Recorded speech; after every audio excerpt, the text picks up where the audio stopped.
বসেন। বিসমিল্লাহির রহমানির রহিম। আসসালামু আলাইকুম। মহামান্য রাষ্ট্রপতির উপর ভাষণের উপর আলোচনা অব্যাহত রয়েছে।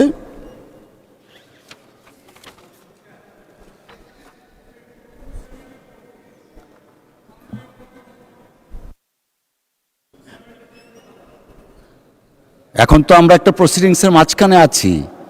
সো আচ্ছা, আপনি একটু বসেন, আমি 274টা দেখে তারপরে বলবো। আপনি একটু দয়া করে বসুন, আমরা প্রসিডিংসের মাঝখানে আছি। Thank you. কিন্তু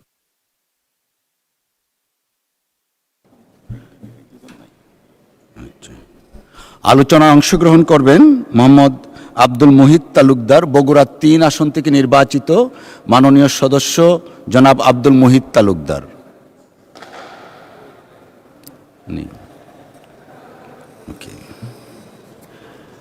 জামালপুর 2 আসন থেকে নির্বাচিত মাননীয় সদস্য জনাব ই সুলতান মাহমুদ বাবু।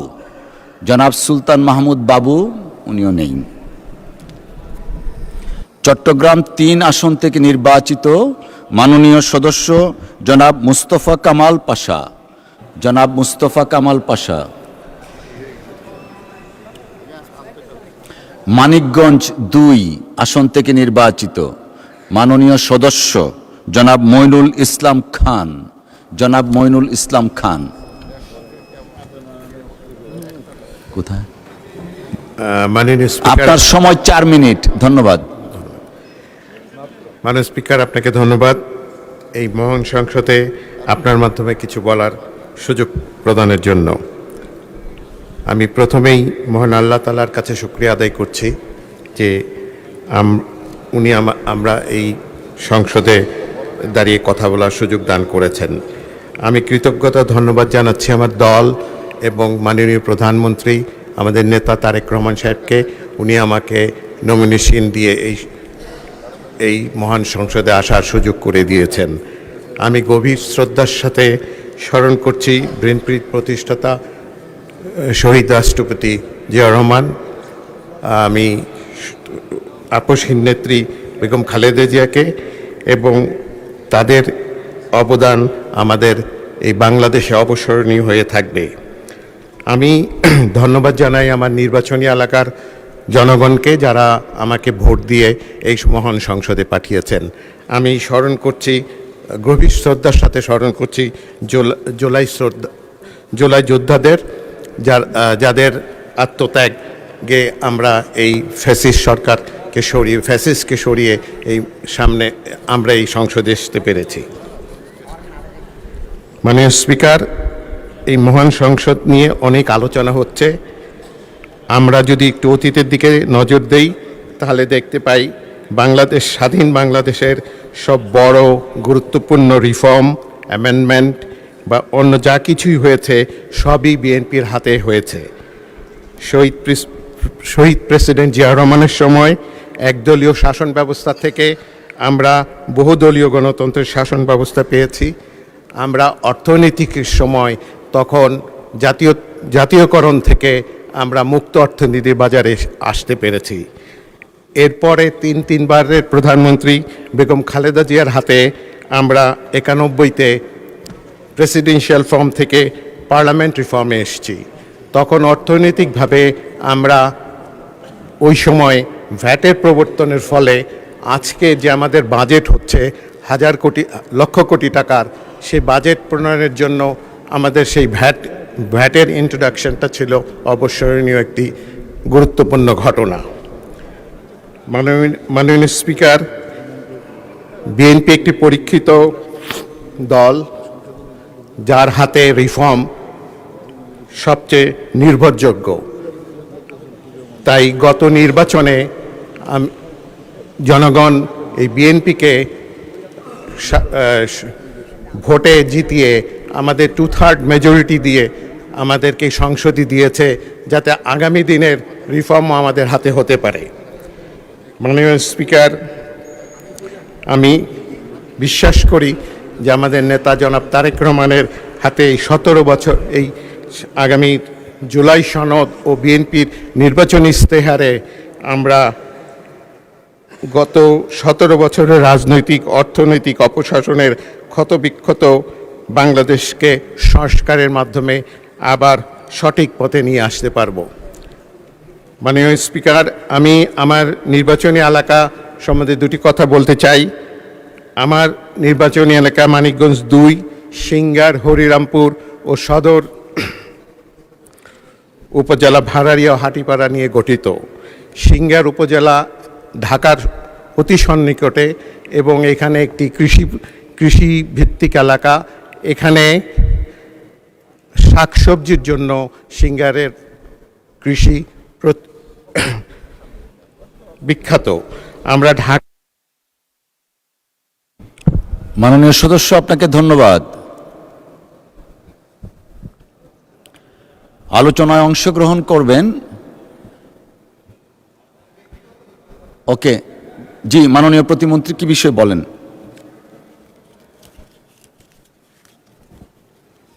মাননীয় স্পিকার, আপনাকে ধন্যবাদ। আমি 274 বিধিতে আমি আমার একটি বিষয়ে মহান সংসদে উত্থাপন করতে চাই। মহামান্য রাষ্ট্রপতির বক্তব্যের ধন্যবাদ প্রস্তাবে আমি আমাদের বিনয়ের সঙ্গে আজকে বিরোধী দলীয় নেতা উনি 12 দলীয় জোটের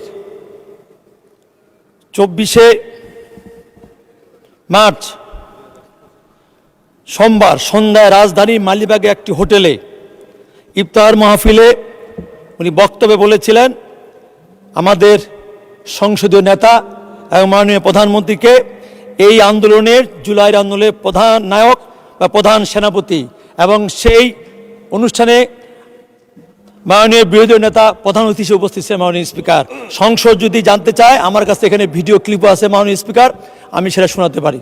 ধন্যবাদ মাননীয় স্পিকার আপনাকে।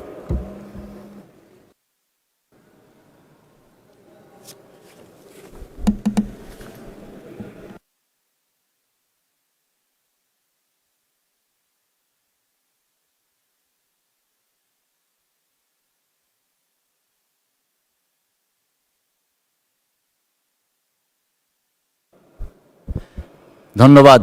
মাননীয় সদস্য আলোচনায় অংশগ্রহণ করবেন ঝালকাঠি 2 আসন থেকে নির্বাচিত মাননীয় সদস্য ইসরাত সুলতানা ইলেন ভুট্টু। আপনার সময় 4 মিনিট। ধন্যবাদ। বিসমিল্লাহির রহমানির রহিম। মাননীয় স্পিকার, আপনাকে ধন্যবাদ। মাননীয় স্পিকার, আমার ঝালকাঠি নলসিটি 20টা ইউনিয়ন, 2টা পৌরসভা। মাননীয় স্পিকার, দেখলে মায়া লাগে, না আছে উন্নয়ন, না আছে কিছু। আমি বলবো আমাদের দেশনেত্রী ম্যাডাম খালেদা জিয়া আমার এলাকায় ঝালকাঠি নলসিটি আবাসন দিয়ে গিয়েছিল। সে আবাসনে তো উন্নয়ন নাই, জরাজীর্ণ অবস্থায় এখন পড়ে আছে। মাননীয় স্পিকার, আপনার মাধ্যমে আমি আমাদের প্রধানমন্ত্রীকে বলবো এই যে আবাসনগুলি সুন্দরভাবে যদি না করা হয় তাইলে ওই এলাকার বসবাসের অনুপযোগী। মাননীয় স্পিকার, আমার দপদপিয়া নলসিটি মোল্লারহাটের রাস্তা সেই 2001 সালে আমি করে গেছি, তারপর কোনো উন্নয়ন হয় নাই। এবং গাবা একসারাপাড়া রাস্তা তাও অনুন্নত এলাকা, এবং ভাসুন্ডা ব্রিজ যে জরাজীর্ণ অবস্থা। মাননীয় স্পিকার, আমি আমার দেখলে মায় হয়। আমরা সংসদে এসেছি, আমরা চাই উন্নয়ন, আমরা চাই উৎপাদন। বিগত সরকারের সময় কি করেছে মাননীয় আপনিও ভালো জানেন, আমিও ভালো জানি। আপনি এখানে মন্ত্রী মহোদয় আছে এবং নদীকর্মে বিলীন হয়ে যাচ্ছে ঝালকাঠি নলসিটি স্কুল প্রতিষ্ঠানের সেই একই অবস্থা। মাননীয় স্পিকার, কেনই উন্নয়ন হয় না অবশ্যই জানেন। এইটা হলো মরহুম জুলফিকার ভুট্টো এলাকা, এখন ইলেন ভুট্টো এলাকা। এই জন্য প্রতিহিংসার রাজনীতি করে মাননীয় স্পিকার কোনো রাস্তাঘাট কিছু হয়নি, অনুন্নত এলাকা। মাননীয় স্পিকার, আপনার মাধ্যমে আমাদের প্রধানমন্ত্রী, আমাকে সংসদ নেতা জনাব তারেক রহমানের আমি সুদৃষ্টি কামনা করছি এবং আমাদের এই মন্ত্রী মহোদয়ের আমি দৃষ্টি আকর্ষণ করে আমার এই এলাকার উন্নয়ন করা হোক। মাননীয় স্পিকার, আপনি ধন্যবাদ। আমাকে আমার জন্য দোয়া করবেন, আমার সোনার মানুষ ঝালকাঠি নলসিটির মধ্যে আপনি সুদৃষ্টি রাখবেন। সবাই ধন্যবাদ। মাননীয় স্পিকার, আসসালামু আলাইকুম। অসংখ্য ধন্যবাদ মাননীয় সদস্য। টাইম চাননি, সময়ের আগেই আপনি শেষ করেছেন। অসংখ্য ধন্যবাদ। আলোচনায় অংশগ্রহণ করবেন সিরাজগঞ্জ 5 আসন থেকে নির্বাচিত মাননীয় সদস্য মোহাম্মদ আমিরুল ইসলাম খান। আমিরুল ইসলাম খান, আপনার সময় 5 মিনিট। ধন্যবাদ আপনাকে। মাননীয় স্পিকার, আমাকে আগে থেকে অবগত করা হয়নি, দয়া করে আমাকে আগামীকাল দিবেন।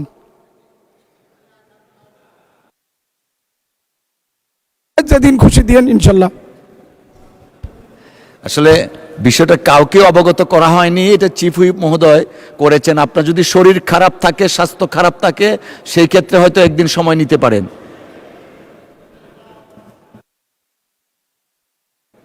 একটু হুইপ সাহেবকে একটু দেন মাইকটা প্লিজ। কি বলতে, একটু আপনি ধৈর্য ধরেন, মাইকটা দেন, উনি কি বলতে চাচ্ছেন দেখি। মাননীয় স্পিকার, আপনাকে ধন্যবাদ।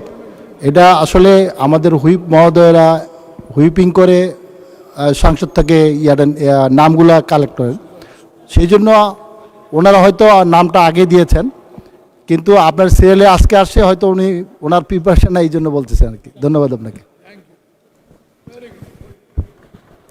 ধন্যবাদ মাননীয় সদস্য। মাননীয় সদস্য, কোনো তো ডিসঅর্ডার হয়নি এখন পর্যন্ত। ঠিক আছে, একটু মাননীয় সদস্যকে দেন মাইকটা প্লিজ। মাননীয় স্পিকার, আপনাকে ধন্যবাদ। আজকে দিন শেষে আপনাকে পেলাম, এই জন্য ধন্যবাদ জানাচ্ছি। আমি জানতে পারলাম যে প্রত্যেক উপজেলায় মাননীয় সংসদ সদস্যদের জন্য অফিস দেওয়া হবে, কিন্তু আমি চিন্তিত হইলাম যে ঢাকা শহরে কি হবে। কারণ আমি যেহেতু ঢাকা শহরে এমপি, আমার সাথে আরও আছেন আমাদের মাননীয় বিরোধী লিডারও আছেন, এ ব্যাপারে যদি আপনার সহযোগিতা চাচ্ছি মাননীয় স্পিকার। ধন্যবাদ, ধন্যবাদ মাননীয় সদস্য। আমি যদিও ছিলাম না, বাট উপস্থিত ছিলাম না, কিন্তু টেলিভিশনে শুনতে পেরেছি। যেহেতু মাননীয় সংসদ নেতা এই ব্যাপারে নির্দেশনা দিয়েছেন এলজিআরডি মিনিস্টারকে, নিশ্চয়ই এলজিআরডি মিনিস্টার এখানে নেই, হয়তো বা কমিউনিকেট করা হবে। Of course Dhaka city, Chittagong city, তাদের ব্যাপারে তো দেখা দরকার। ধন্যবাদ। আলোচনায় অংশগ্রহণ করবেন বরিশাল 6 আসনে নির্বাচিত সদস্য জনাব আবুল হোসেন খান। আপনার সময় 4 মিনিট। জনাব আবুল হোসেন খান, প্লিজ 4 মিনিট।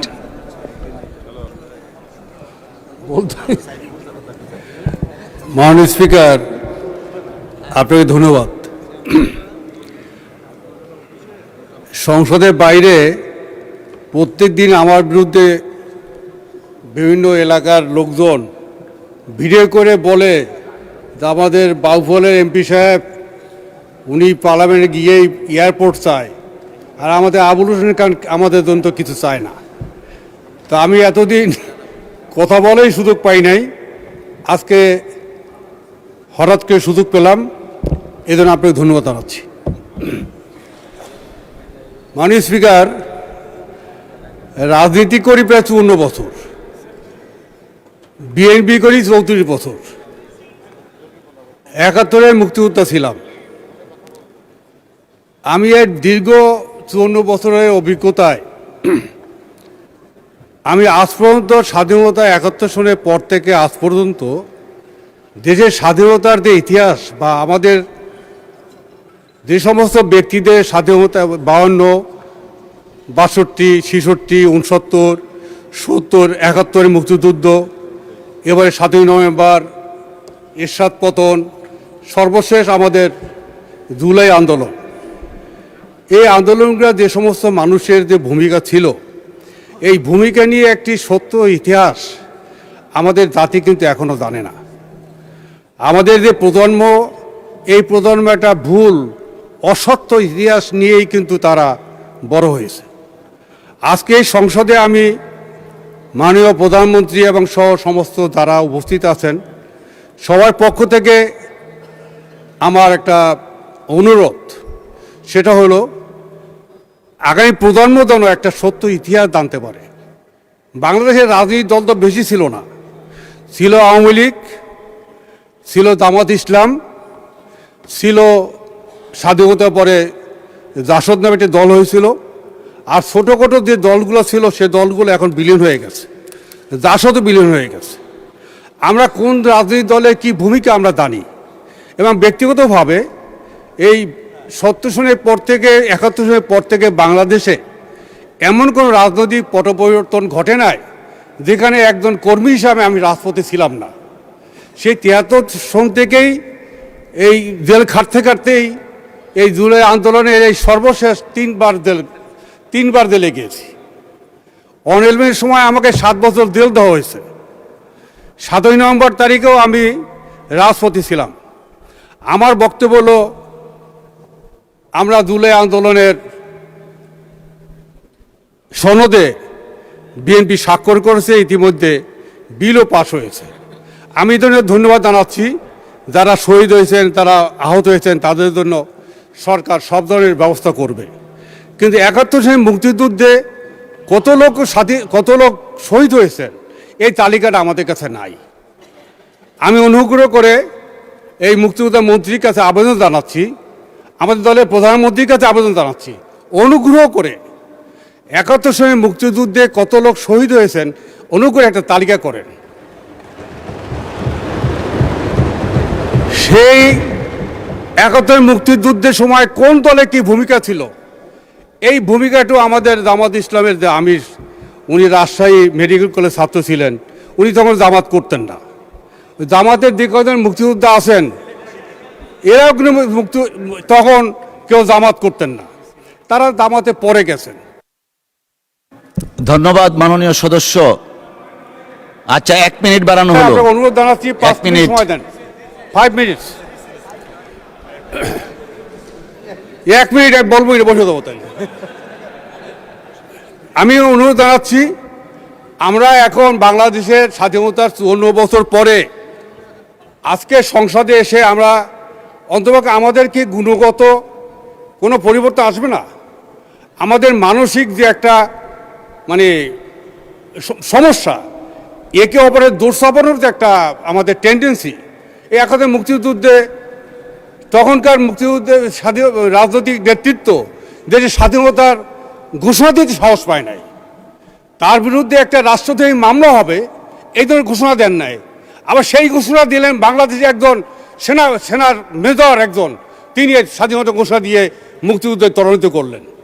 স্বাধীনতা পরে আওয়ামী লীগ যখন 3.5 বছর মাথায় গণতন্ত্র হত্যা করলো, 15ই আগস্ট হলো, 3রা নভেম্বর হলো। ধন্যবাদ মাননীয় সদস্য।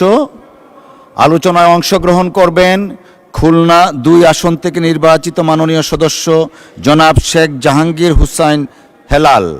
জনাব শেখ জাহাঙ্গীর হুসাইন হেলাল, আপনার সময় 4 মিনিট। ধন্যবাদ। মাননীয় স্পিকার, আপনাকে ধন্যবাদ। বিসমিল্লাহির রহমানির রহিম। আমি শেখ জাহাঙ্গীর হুসাইন হেলাল, সংসদীয় আসন 100 খুলনা 2 সদর সোনাডাঙ্গা থেকে নির্বাচিত। মাননীয় স্পিকার, আপনার মাধ্যমে আমার নির্বাচনী এলাকা খুলনা 2-এর সকল ভোটার, যারা আমাকে ভোট দিয়েছে, যারা ভোট দেয়নি, সকলকেই আন্তরিক কৃতজ্ঞতা জানাই। মাননীয় স্পিকার, যে নির্বাচনের মাধ্যমে আমরা নির্বাচিত হয়ে এই মহান জাতীয় সংসদের সদস্য হয়েছি, নতুন সরকার গঠন হয়েছে, মাননীয় স্পিকার সভাপতির আসনে আসীন হয়েছেন, সে নির্বাচনটা জুলাইয়ের রক্ত দিয়ে কেনা। মাননীয় স্পিকার, আজকের এই সংসদ 1.5 সহস্রাধিক শহীদের জীবনের বিনিময়ে অর্জিত, প্রায় 1.5 লক্ষ আহত পঙ্গু জুলাই যোদ্ধাদের স্বপ্ন বিসর্জন দিয়ে এর মধ্য দিয়ে নতুন বাংলাদেশের স্বপ্ন রোপিত হয়েছে। মাননীয় স্পিকার, জুলাই সংগঠিত হয়েছিল বৈষম্যের বিরুদ্ধে, দলীয়করণের বিরুদ্ধে, কিন্তু মাননীয় স্পিকার, অত্যন্ত দুঃখ এবং বেদনার সাথে গোটা দেশবাসী লক্ষ্য করেছে, দেশে আগের তুলনায় চাঁদা, সন্ত্রাস, মাদক, নৈরাজ্য সীমাহীনভাবে বৃদ্ধি পেয়েছে।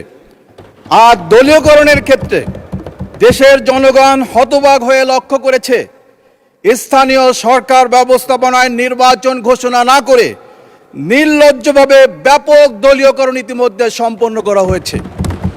মাননীয় স্পিকার, জুলাই সংগঠিত হয়েছিল জনগণের সমর্থনে, সরাসরি জনগণের অংশগ্রহণে, সংবিধানের ধারাবাহিকতার ঊর্ধ্বে উঠে একটি সাংবিধানিক সরকারের পতন ঘটিয়েছিল।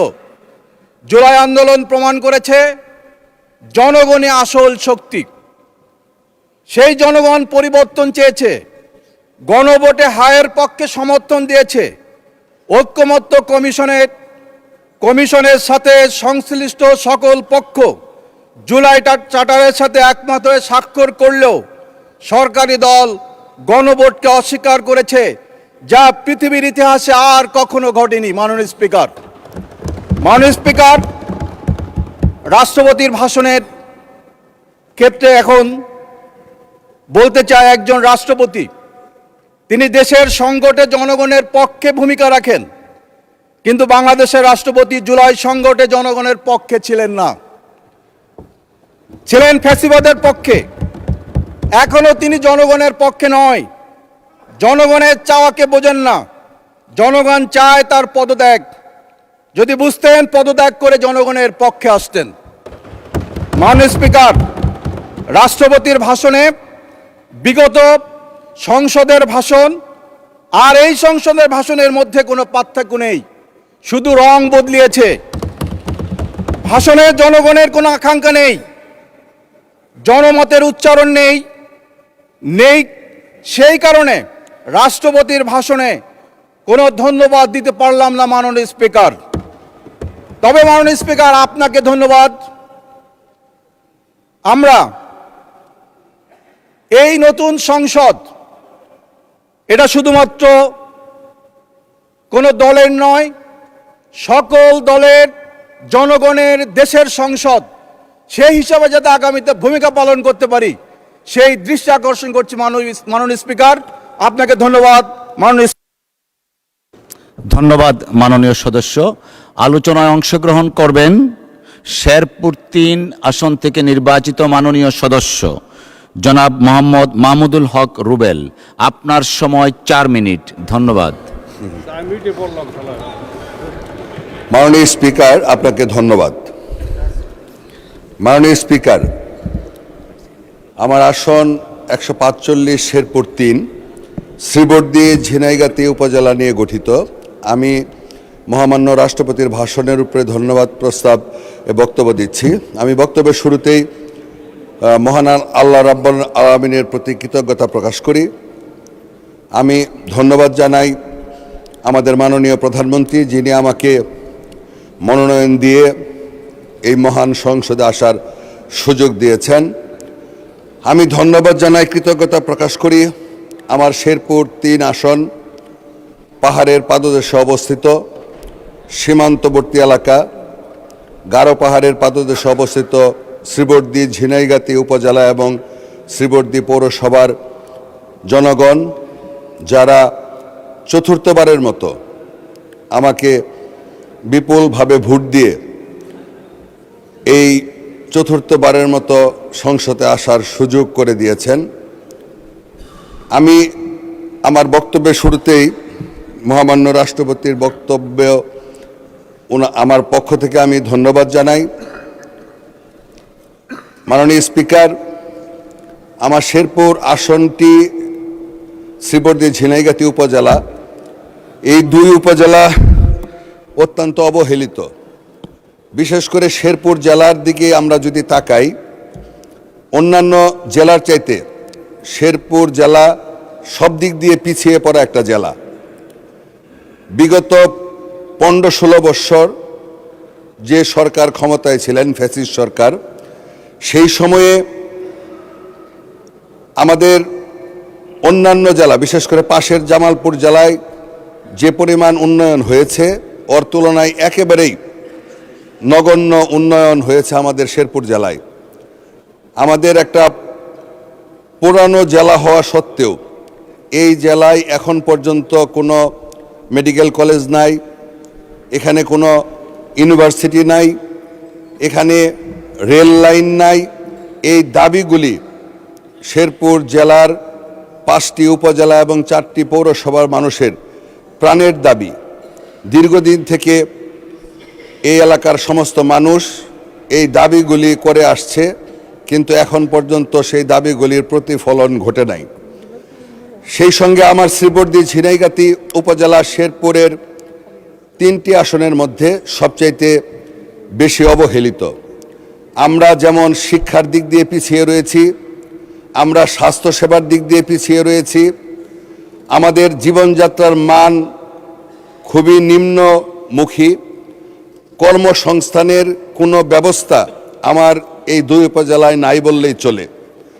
আমার এই দুই উপজেলা সম্পূর্ণরূপে কৃষির উপর নির্ভরশীল, কিন্তু অত্যন্ত দুঃখের বিষয় এই কৃষকের ফসল এটাও প্রকৃতির উপর নির্ভর করে। আমাদের এলাকাতে হঠাৎ করে ফ্লাড হয়, পাহাড়িয়া ঢল। এই পাহাড়িয়া ঢল যদিও ক্ষণস্থায়ী বা অল্প সময়ের, কিন্তু এই স্বল্প সময়ের মধ্যেই আমার দুই উপজেলার সমস্ত কৃষকের সারা বৎসরের যে কষ্ট পরিশ্রমের ফসল, সেই ফসল ধ্বংস করে যায় মাত্র 24 ঘন্টা 72 ঘন্টার সেই ফ্লাশফ্লাডের মাধ্যমে। আমার এলাকায় বন্য হাতির আক্রমণ, এখনও বন্য হাতি ঘোরাফেরা করছে, ফসল কাটার সময় হচ্ছে। ধন্যবাদ মাননীয় সদস্য। আচ্ছা, 1 মিনিট সময় দেওয়া হলো আপনাকে, ধন্যবাদ। মাননীয় স্পিকার, আমার এখানে এই হাতির সমস্যার সমাধান করা খুব জরুরি। এখন পর্যন্ত অস্থায়ীভাবে সমস্যার সমাধান করা হচ্ছে, স্থায়ী সমাধান না করা গেলে এখানকার মানুষ ওই এলাকায় বসবাস করতে পারবে না। আমার এলাকায় স্টেডিয়াম নাই, হাসপাতাল আছে, ঠিকভাবে সেবা এলাকার মানুষ পাচ্ছে না। ন্যূনতম প্রাথমিক স্বাস্থ্যসেবা যেটা বলে সেটাও আমার দুই উপজেলার মানুষ বঞ্চিত। আমাদের এলাকায় শিক্ষার হার বাড়ানোর জন্য এখানে কলেজ করা দরকার, এখানে মহিলা কলেজ করা দরকার। আমাদের এখানে আদিবাসী আছে, সেই আদিবাসীরা বিভিন্নভাবে বঞ্চিত হচ্ছে। আমার এলাকার এই বিশেষ করে নদীর বাঁধ, মহারশী নদীর বাঁধ, এই বাঁধের স্থায়ী ব্যবস্থা করা প্রয়োজন। আমি আপনার মাধ্যমে অনুরোধ করব যে এই ব্যবস্থাগুলি যেন জরুরি ভিত্তিতে। ধন্যবাদ মাননীয় সদস্য। আলোচনায় অংশগ্রহণ করবেন টাঙ্গাইল 6 আসন থেকে নির্বাচিত মাননীয় সদস্য মোহাম্মদ রবিউল আওয়াল। জনাব রবিউল আওয়াল, আপনার সময় 4 মিনিট। ধন্যবাদ। আসসালামু আলাইকুম মাননীয় ডেপুটি স্পিকার, আপনাকে অনেক ধন্যবাদ। আমাকে 2 মিনিট বাড়িয়ে দিতে হবে যদি সম্ভব হয়। 1984 সাল থেকে আমার ছাত্র দলের মাধ্যমে ঢাকা বিশ্ববিদ্যালয়ের রাজনীতি শুরু। আপনি দেখেছেন ঢাকা বিশ্ববিদ্যালয় আন্দোলনের সূতিকাগার। বাংলাদেশের যত আন্দোলন হয়েছে 1952 সাল থেকে শুরু করে সমস্ত কিছুর আন্দোলনের সূতিকাগার ছিল ঢাকা বিশ্ববিদ্যালয়। 90 স্বৈরাচার আন্দোলন, 9 বছর স্বৈরাচার এরশাদের বিরুদ্ধে আন্দোলন থেকে শুরু করে ঢাকা বিশ্ববিদ্যালয়ের রত্নস্নাত সে বিশ্ববিদ্যালয় চত্বরকে রক্তে রঞ্জিত ছিল। আবার পাশাপাশি যারা আমরা রাজনীতি করেছি, জাতীয়তাবাদী ছাত্রদল করেছি, আমি দেখেছি আমার পাশের লাশ, আমি দেখেছি সেই রক্তস্নাত ঢাকা বিশ্ববিদ্যালয়, তার মাধ্যমেই বেড়ে ওঠা আজকের রবিউল আওয়াল লাবলু। বাংলাদেশ জাতীয়তাবাদী দলের একজন সূর্য শরীফ হিসেবে আমি নিজেকে গর্বিত মনে করি। আজকে কথা বলার অনেক কিছু ছিল, রাজনৈতিক বক্তব্য দিতে পারছি না যেহেতু অল্প সময়, সেই স্বল্প সময়ে আমার এলাকার কথাই তুলে ধরছি। আমার এলাকা টাঙ্গাইল 6 135 নাগরপুর দেলদুয়ার। বিশেষ করে সেখানে ধলেশ্বরী একটি সেতু আছে। 2005 সালের 27শে ডিসেম্বর আমাদের প্রাণের নেত্রী বেগম খালেদা জিয়া নাগরপুর সফর করেন। সেই ক্ষেত্রে উনি সেতুটি উদ্বোধন করতে পারেননি, বাট নির্মাণের জন্য প্রস্তুতিমূলক কর্মকাণ্ড কাজ করেছিলেন। কিন্তু পরবর্তীকালে আওয়ামী লীগ সরকার তাদের উদ্বোধন করে। আমাদের দেশনেত্রী বেগম খালেদা জিয়ার যে পরিকল্পনা, সেই পরিকল্পনাকে উল্লেখ করে তারা কাজ করতে সমর্থ অর্জন করেন। আজকে নাগরপুর দেলদুয়ারের মানুষের দাবি, গণমানুষের দাবি, হাজার হাজার লোকের দাবি, প্রাণের দাবি, ধলেশ্বরী সেতুর টোল মুক্ত সেতু চায়। নাগরপুর দেলদুয়ারের জনগণের দাবি এটা। আমি যারা আমাদের মাননীয় মন্ত্রী, তার সাথে কথা বলেছিলাম। তো আপনার মাধ্যমে মাননীয় মন্ত্রী মহোদয়কে বলতে চাই, এই যে আমাদের এই ধলেশ্বরী ধলেশ্বরী সেতুর টোলমুক্ত করা হোক। আমি পাশাপাশি আরেকটি বলতে চাই, টাঙ্গাইলে 8টি আসন, নাগরপুর, দেলদুয়ার, টাঙ্গাইল 6, এখানে কোনো পৌরসভা নেই। আমি আপনার মাধ্যমে এই সংসদে বলতে চাই, মানুষের দাবি এই জন্যই পূরণ করতে হবে। মানুষের মূল্যবান ভোটের মাধ্যমে আমরা নির্বাচিত হয়েছি, আমরা বারবার সরকার গঠন করি। তাই আপনাদের এই সংসদে, মহান সংসদে বলতে চাই, জনগণের দাবি যেন এখানে অত্যুক্ত না থাকে। জনগণের দাবিকে পূরণ করার লক্ষ্য নেই আমাদের রাজনীতি। আজকে 2026 সালের 13শ জাতীয় সংসদ নির্বাচনে আমাকে যারা ভোট দিয়েছেন, ধানের শীষে ভোট দিয়েছেন, আমি একজন কর্মী, আমি এই দলের একজন কর্মী হিসাবে নিজেকে গর্বিত অনুভব করি। যারা তারেক রহমানকে, বর্তমান প্রধানমন্ত্রী, তাকে আমার হৃদয় থেকে মোবারকবাদ জানাই। তিনি আমাকে নমিনেশন দিয়েছিলেন, কিন্তু ইশারা সেই মহান রাব্বুল আলামিনের, তার ইশারায় সব কিছু আজ কথা বলছি, সেটা তার ইশারা। তার ইশারা ছাড়া কখনোই কোনো কাজ সম্পন্ন করতে পারি না। আমার আদর্শ মহানবী সাল্লাল্লাহু আলাইহি সাল্লাম, যার উম্মত আমি, তার উম্মতের আদর্শ নিয়ে আমি বাকি জীবন রাজনীতি থেকে শুরু করে সমাজনীতি সর্বত্র। আপনার সময় 1 মিনিট বৃদ্ধি করা হলো, ধন্যবাদ। আমি সুন্নতি কায়দায় জীবনকে পরিচালিত করে এই রাজনীতি, সমাজনীতি, সৌহার্দ্য, সততা সমস্ত কিছুই ইমানি আকীদায় আমার বাকি জীবন পরিচালনা করতে চাই। আমি এই সংসদে বলতে চাই, আমি দুর্নীতির অন্তর্ভুক্ত হব না। আপনাদেরকে চ্যালেঞ্জ করে বলে গেলাম, এখানে যদি কোনো ব্যক্তি আমার নামে একটি টাকা করে দিয়ে প্রমাণ দিতে পারে, আমি নতজানু হয়ে এই সংসদ থেকে পদত্যাগ করব। আমি নবীজির সুন্নাহর আলোকে আমার জীবন, বাকি জীবন চালাইতে চাই। জীবনে রাজনীতি করতে গিয়ে হয়তো অন্যায় করেছি, প্রতিবাদ করেছি, প্রতিরোধ করেছি, তার জন্য মহান রাব্বুল আলামিনের কাছে ক্ষমা চাই। আল্লাহ রাব্বুল আলামিন আমাকে নিয়ম এবং নীতির মাধ্যমে এই নাগরপুর দেলদুয়ারে যে দায়িত্ব জনাব তারেক রহমান আমাকে দিয়েছেন, তার নীতিমালা সৈয়দ জিয়ার আদর্শের সততার আলোকে বেগম খালেদা জিয়ার সেই ত্যাগ এবং তিথি। জি, অসংখ্য ধন্যবাদ মাননীয় সদস্য, অসংখ্য ধন্যবাদ। আলোচনায় অংশগ্রহণ করবেন বগুড়া 7 আসন থেকে নির্বাচিত মাননীয় সদস্য জনাব মোর্শেদ মিল্টন।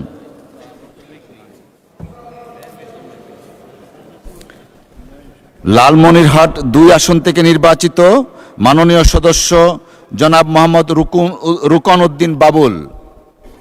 আপনার সময় 4 মিনিট, ধন্যবাদ। বিসমিল্লাহির রহিম। মাননীয় স্পিকার, এই মহান জাতীয় সংসদে বক্তব্য রাখার সুযোগ দেওয়ার জন্য আমি আপনার প্রতি গভীর কৃতজ্ঞতা জ্ঞাপন করছি।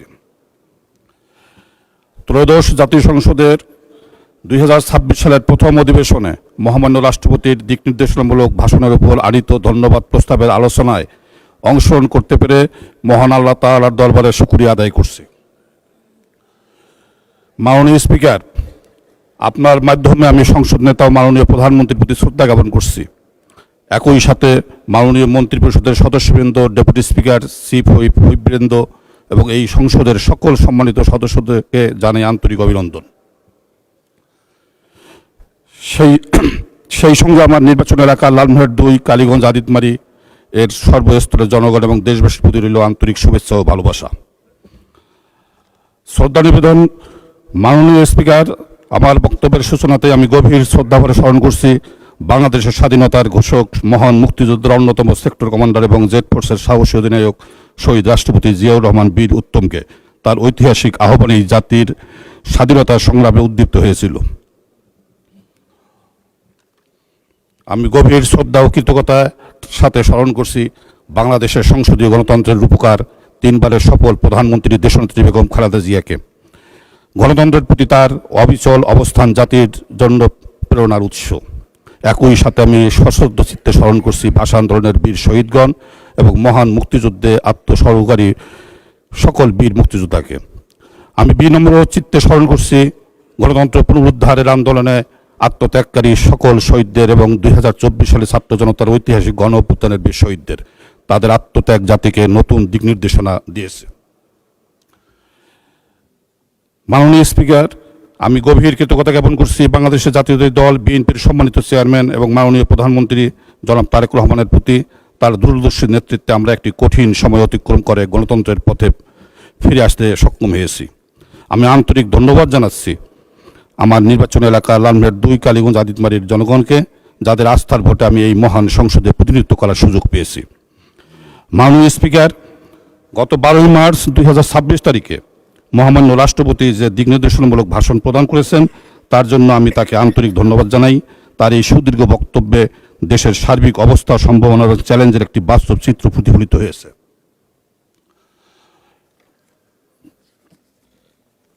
মাননীয় স্পিকার, আমি আমার নির্বাচনী এলাকা লালমনিরহাট 2 কালীগঞ্জ আদিতমারি এর কিছু গুরুত্বপূর্ণ সমস্যা তুলে ধরেছি। 1, তিস্তা নদীর ভাঙ্গন ও পানির সংকট।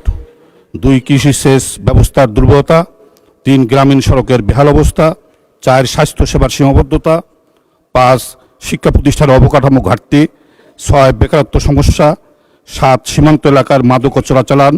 8, বিদ্যুৎ ও ভোল্টেজ সমস্যা। 9, ক্ষুদ্র শিল্প উদ্যোক্তা উন্নয়নের অভাব। মাননীয় স্পিকার, উল্লিখিত সমস্যাগুলো যদি পরিসংখ্যানের বিষয় নয়, এগুলো আমাদের সাধারণ মানুষের প্রতিদিনের জীবন সংগ্রামের প্রতিচ্ছবি। তাই আমি সরকারের সংশ্লিষ্ট মন্ত্রণালয়সমূহের প্রতি জোরালো আহ্বান জানাচ্ছি, অগ্রাধিকার ভিত্তিতে পরিকল্পনা গ্রহণ করে দ্রুততম সময়ের মধ্যে এসব সমস্যার কার্যকর এবং টেকসই সমাধান নিশ্চিত করা হোক। বিশেষ করে তিস্তা নদী শাসন, আধুনিক সেচ ব্যবস্থা, অবকাঠামো উন্নয়ন, স্বাস্থ্য শিক্ষা খাতের সম্প্রসারণ এবং কর্মসংস্থান সৃষ্টির লক্ষ্যে সমন্বিত উদ্যোগ গ্রহণ করা অত্যন্ত জরুরি। আমি দৃঢ়ভাবে বিশ্বাস করি সরকারের আন্তরিকতা ও সঠিক পরিকল্পনার মাধ্যমে কালীগঞ্জ আদিতমারি উপজেলাকে একটি উন্নত, সমৃদ্ধ, সম্ভাবনাময় জনপদে রূপান্তর করা সম্ভব। ধন্যবাদ মাননীয় সদস্য, ধন্যবাদ। 1 মিনিট, ঠিক আছে।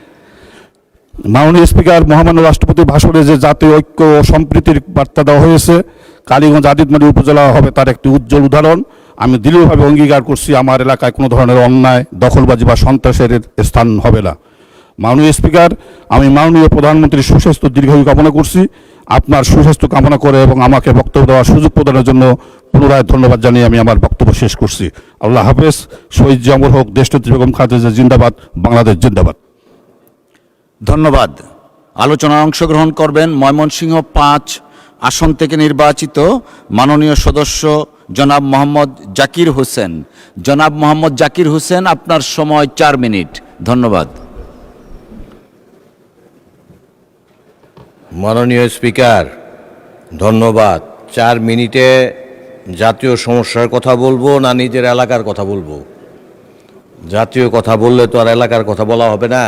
মানুষজন ভোট দিয়া পাঠাইছে সংসদে। প্রথমবার বক্তৃতা দেওয়ার জন্য দাঁড়িয়েছি। সুযোগ দেওয়ার জন্য আপনাকে ধন্যবাদ মাননীয় স্পিকার। আমি ময়মনসিংহ 5 মুক্তাগাছা এলাকা থেকে নির্বাচিত সংসদ সদস্য। আজকের এই সংসদে দাঁড়িয়ে প্রথমেই মহান আল্লাহর প্রতি কৃতজ্ঞতা জানাচ্ছি, শুকরিয়া আদায় করছি। আমাকে নমিনেশন দেওয়ার জন্য আমাদের সংসদ নেতা জনাব তারেক রহমান সাহেবের প্রতি কৃতজ্ঞতা জানাচ্ছি, ধন্যবাদ জানাচ্ছি। মুক্তাগাছার 6 লক্ষ মুক্তাগাছাবাসী প্রিয় মানুষকে আমাকে ভোট দেওয়ার জন্য ধন্যবাদ জানাচ্ছি। শ্রদ্ধাভরে স্মরণ করছি বহুদলীয় গণতন্ত্রের প্রবক্তা শহীদ রাষ্ট্রপতি জিয়াউর রহমান সাহেবকে। স্মরণ করছি আমাদের আপসহীন নেত্রী, গণতন্ত্রের মা, বাংলাদেশের অভিভাবক মরহুমা বেগম খালেদা জিয়াকে। আরও স্মরণ করছি 71-এর স্বাধীনতা যুদ্ধ, 90-এর আন্দোলন, গত 24শে জুলাইয়ের আন্দোলনে যারা শহীদ হয়েছেন, যারা আহত হয়েছেন, তাদের প্রতি সমবেদনা জানাচ্ছি। মাননীয় স্পিকার, আজকে এখানে দাঁড়িয়েছি মহামান্য রাষ্ট্রপতির ভাষণের উপর ধন্যবাদ বক্তৃতা দেওয়ার জন্য।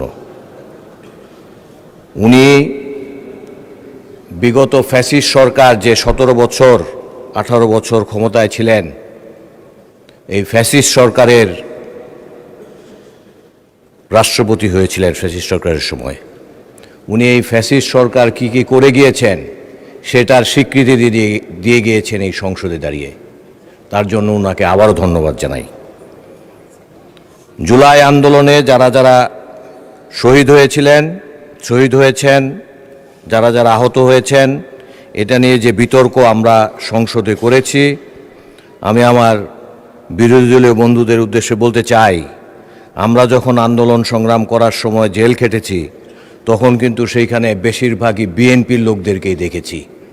2-4 জন ওনাদের লোকরা ছিল, বাদবাকি 200-400 লোক ছিল বিএনপির। আমাদের এলাকার 2-1টি সমস্যা বলে সময় দেখছি শেষ হয়ে যাচ্ছে। মাননীয় স্পিকার, একটু সময় বাড়ায় দিলে ভালো হয়। এলাকার মানুষের কথা বলি। বাড়ানো হলো 1 মিনিট। তো এলাকার মানুষের কথা বলি। আপনার স্কুলের ছাত্র আমি, আপনার বড় ভাই, এই খাতিরে একটু বাড়ায়েন মাননীয় স্পিকার। মাননীয় স্পিকার, আমাদের মুক্তাগাছায় একটা বড় সমস্যা, সেখানে একটা বাইপাস রোড হচ্ছিল।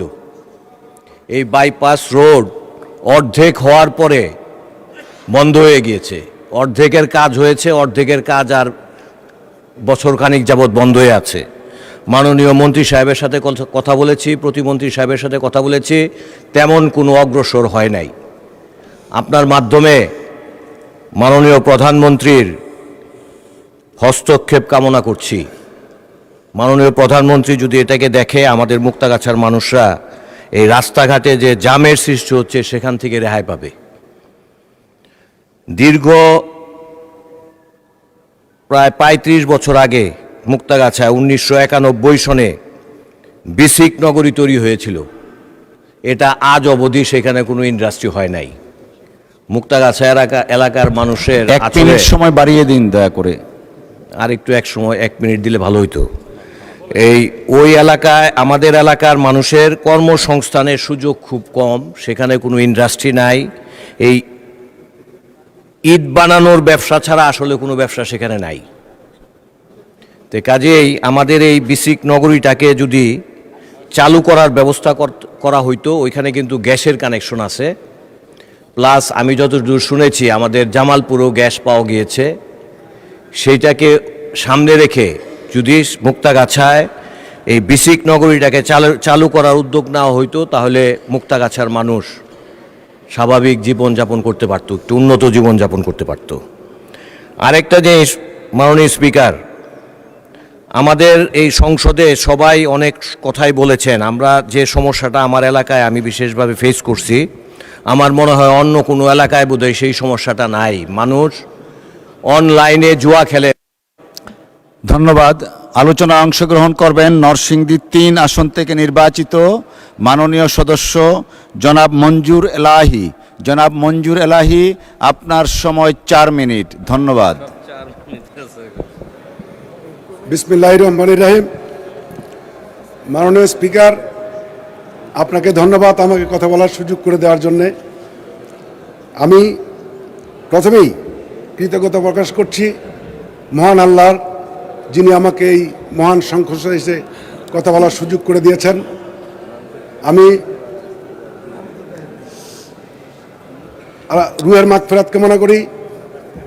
মহান নেতা, জাতীয়তাবাদী দলের প্রতিষ্ঠাতা, স্বাধীনতার ঘোষক শহীদ প্রেসিডেন্ট জিয়াউর রহমানের আমি রুহের মাগফিরাত কামনা করি। আমার নেত্রী, বাংলাদেশের মাদার অব ডেমোক্রেসি, গণতন্ত্রের মা, 3 বারের প্রধানমন্ত্রী জননেত্রী বেগম খালেদা জিয়ার রুহের মাগফিরাত কামনা করি। আমি রুহের মাগফিরাত কামনা করি আমাদের প্রধানমন্ত্রী জনাব তারেক রহমান সাহেবের স্নেহের ছোট ভাই জনাব আরাফাত রহমান কুকুর, রুহের মাগফিরাত কামনা করি। আমি রুহের মাগফিরাত কামনা করি 2013 সালের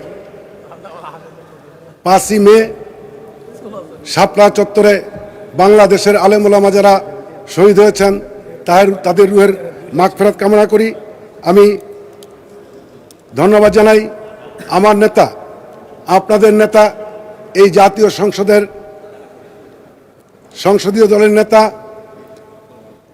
জনাব প্রধানমন্ত্রী জনাব তারেক রহমান সাহেবকে, যিনি আমাকে জাতীয়তাবাদী দলের মনোনয়ন দিয়ে এই মহান সংসদে এসে কথা বলার সুযোগ করে দিয়েছেন। ওনাকে ডাবল ধন্যবাদ জানাই, কারণ 18 সালেও কিন্তু উনি আমাকে মনোনয়ন দিয়েছিলেন। আমি মাননীয় স্পিকার, আপনার মাধ্যমে মহামান্য রাষ্ট্রপতিকে আমি ধন্যবাদ জানাতে চাই, কারণ আপনারা জানেন ওনার অতীত আর বর্তমান, ওনার ছাত্রজীবন, কর্মজীবন সব কিছু কিন্তু আমাদের মুখস্থ। তারপরেও এই মহান সংসদে এসে উনি কিন্তু আমাদের নেতা জনাব তারেক রহমান, আমাদের নেতা জনাব শহীদ প্রেসিডেন্ট জিয়া রহমানকে উনি স্বাধীনতার ঘোষক বলেছেন, আমাদের নেত্রী বেগম খালেদা জিয়াকে আপসীর নেত্রী বলেছেন, জাতীয়তাবাদী দলের প্রশংসা করেছেন। সে কারণেই কিন্তু উনি ধন্যবাদ আমাদের কাছে পাওনা হয়েছেন। আপনারা জানেন এই স্বৈরাচার পতন আন্দোলনে বাংলা মায়ের দামাল ছেলেমেয়েরা বুকের তাজা রক্ত ঢেলে দিয়ে তারা কিন্তু আজকে বাংলাদেশে এই গণতন্ত্রকে আবার ফিরিয়ে এনেছেন। 2024 সালের এই আমি আর ডামি নির্বাচনে তারা নির্বাচিত হওয়ার পরে, আগে ছিল স্বৈরাচার, পরে কিন্তু তারা হয়েছে হায়নার মতো হিংস্র, এবং এই হিংস্রতার দাবি করে তারা রাষ্ট্র পরিচালনা করার চেষ্টা করছিল, কিন্তু বাংলাদেশের মানুষ এটাকে কোনোভাবেই মেনে নিতে পারছিল না। সেই আন্দোলন সংগ্রামে আমাদের দলের সহ অনেক নেতাকর্মী শহীদ হয়েছে, রক্ত দিয়েছে। আমি সহ অনেক নেতাকর্মী জেল কেটেছে, আত্মাহুতি দিয়েছে, গুম হয়েছে, খুন হয়েছে। কিন্তু এর পরিপ্রেক্ষিতে আমাদের নরসিংদী জেলার মানুষও কিন্তু থেমে থাকে নাই। তারা কিন্তু যুদ্ধ ঘোষণা করেছে, এই সরকারের পতন করবে। এর উদ্দেশ্যে যখন মাঠে নেমেছে, তখন কিন্তু 2024 সালের জুলাই মাসের 18 তারিখে আমাদের নরসিংদীর জেলখানা যখন এই নরসিংদীর ছেলেমেয়েরা ভেঙে ফেলে, ভাঙার কারণে 1800 কয়েদি যখন জেলখানা থেকে বেরিয়ে আসে, যুদ্ধ তো আগে থেকেই চলছিল, তারপরে কিন্তু নরসিংদী জেলার সাথে এই স্বৈরাচারী সরকারের মহাযুদ্ধ শুরু হলো।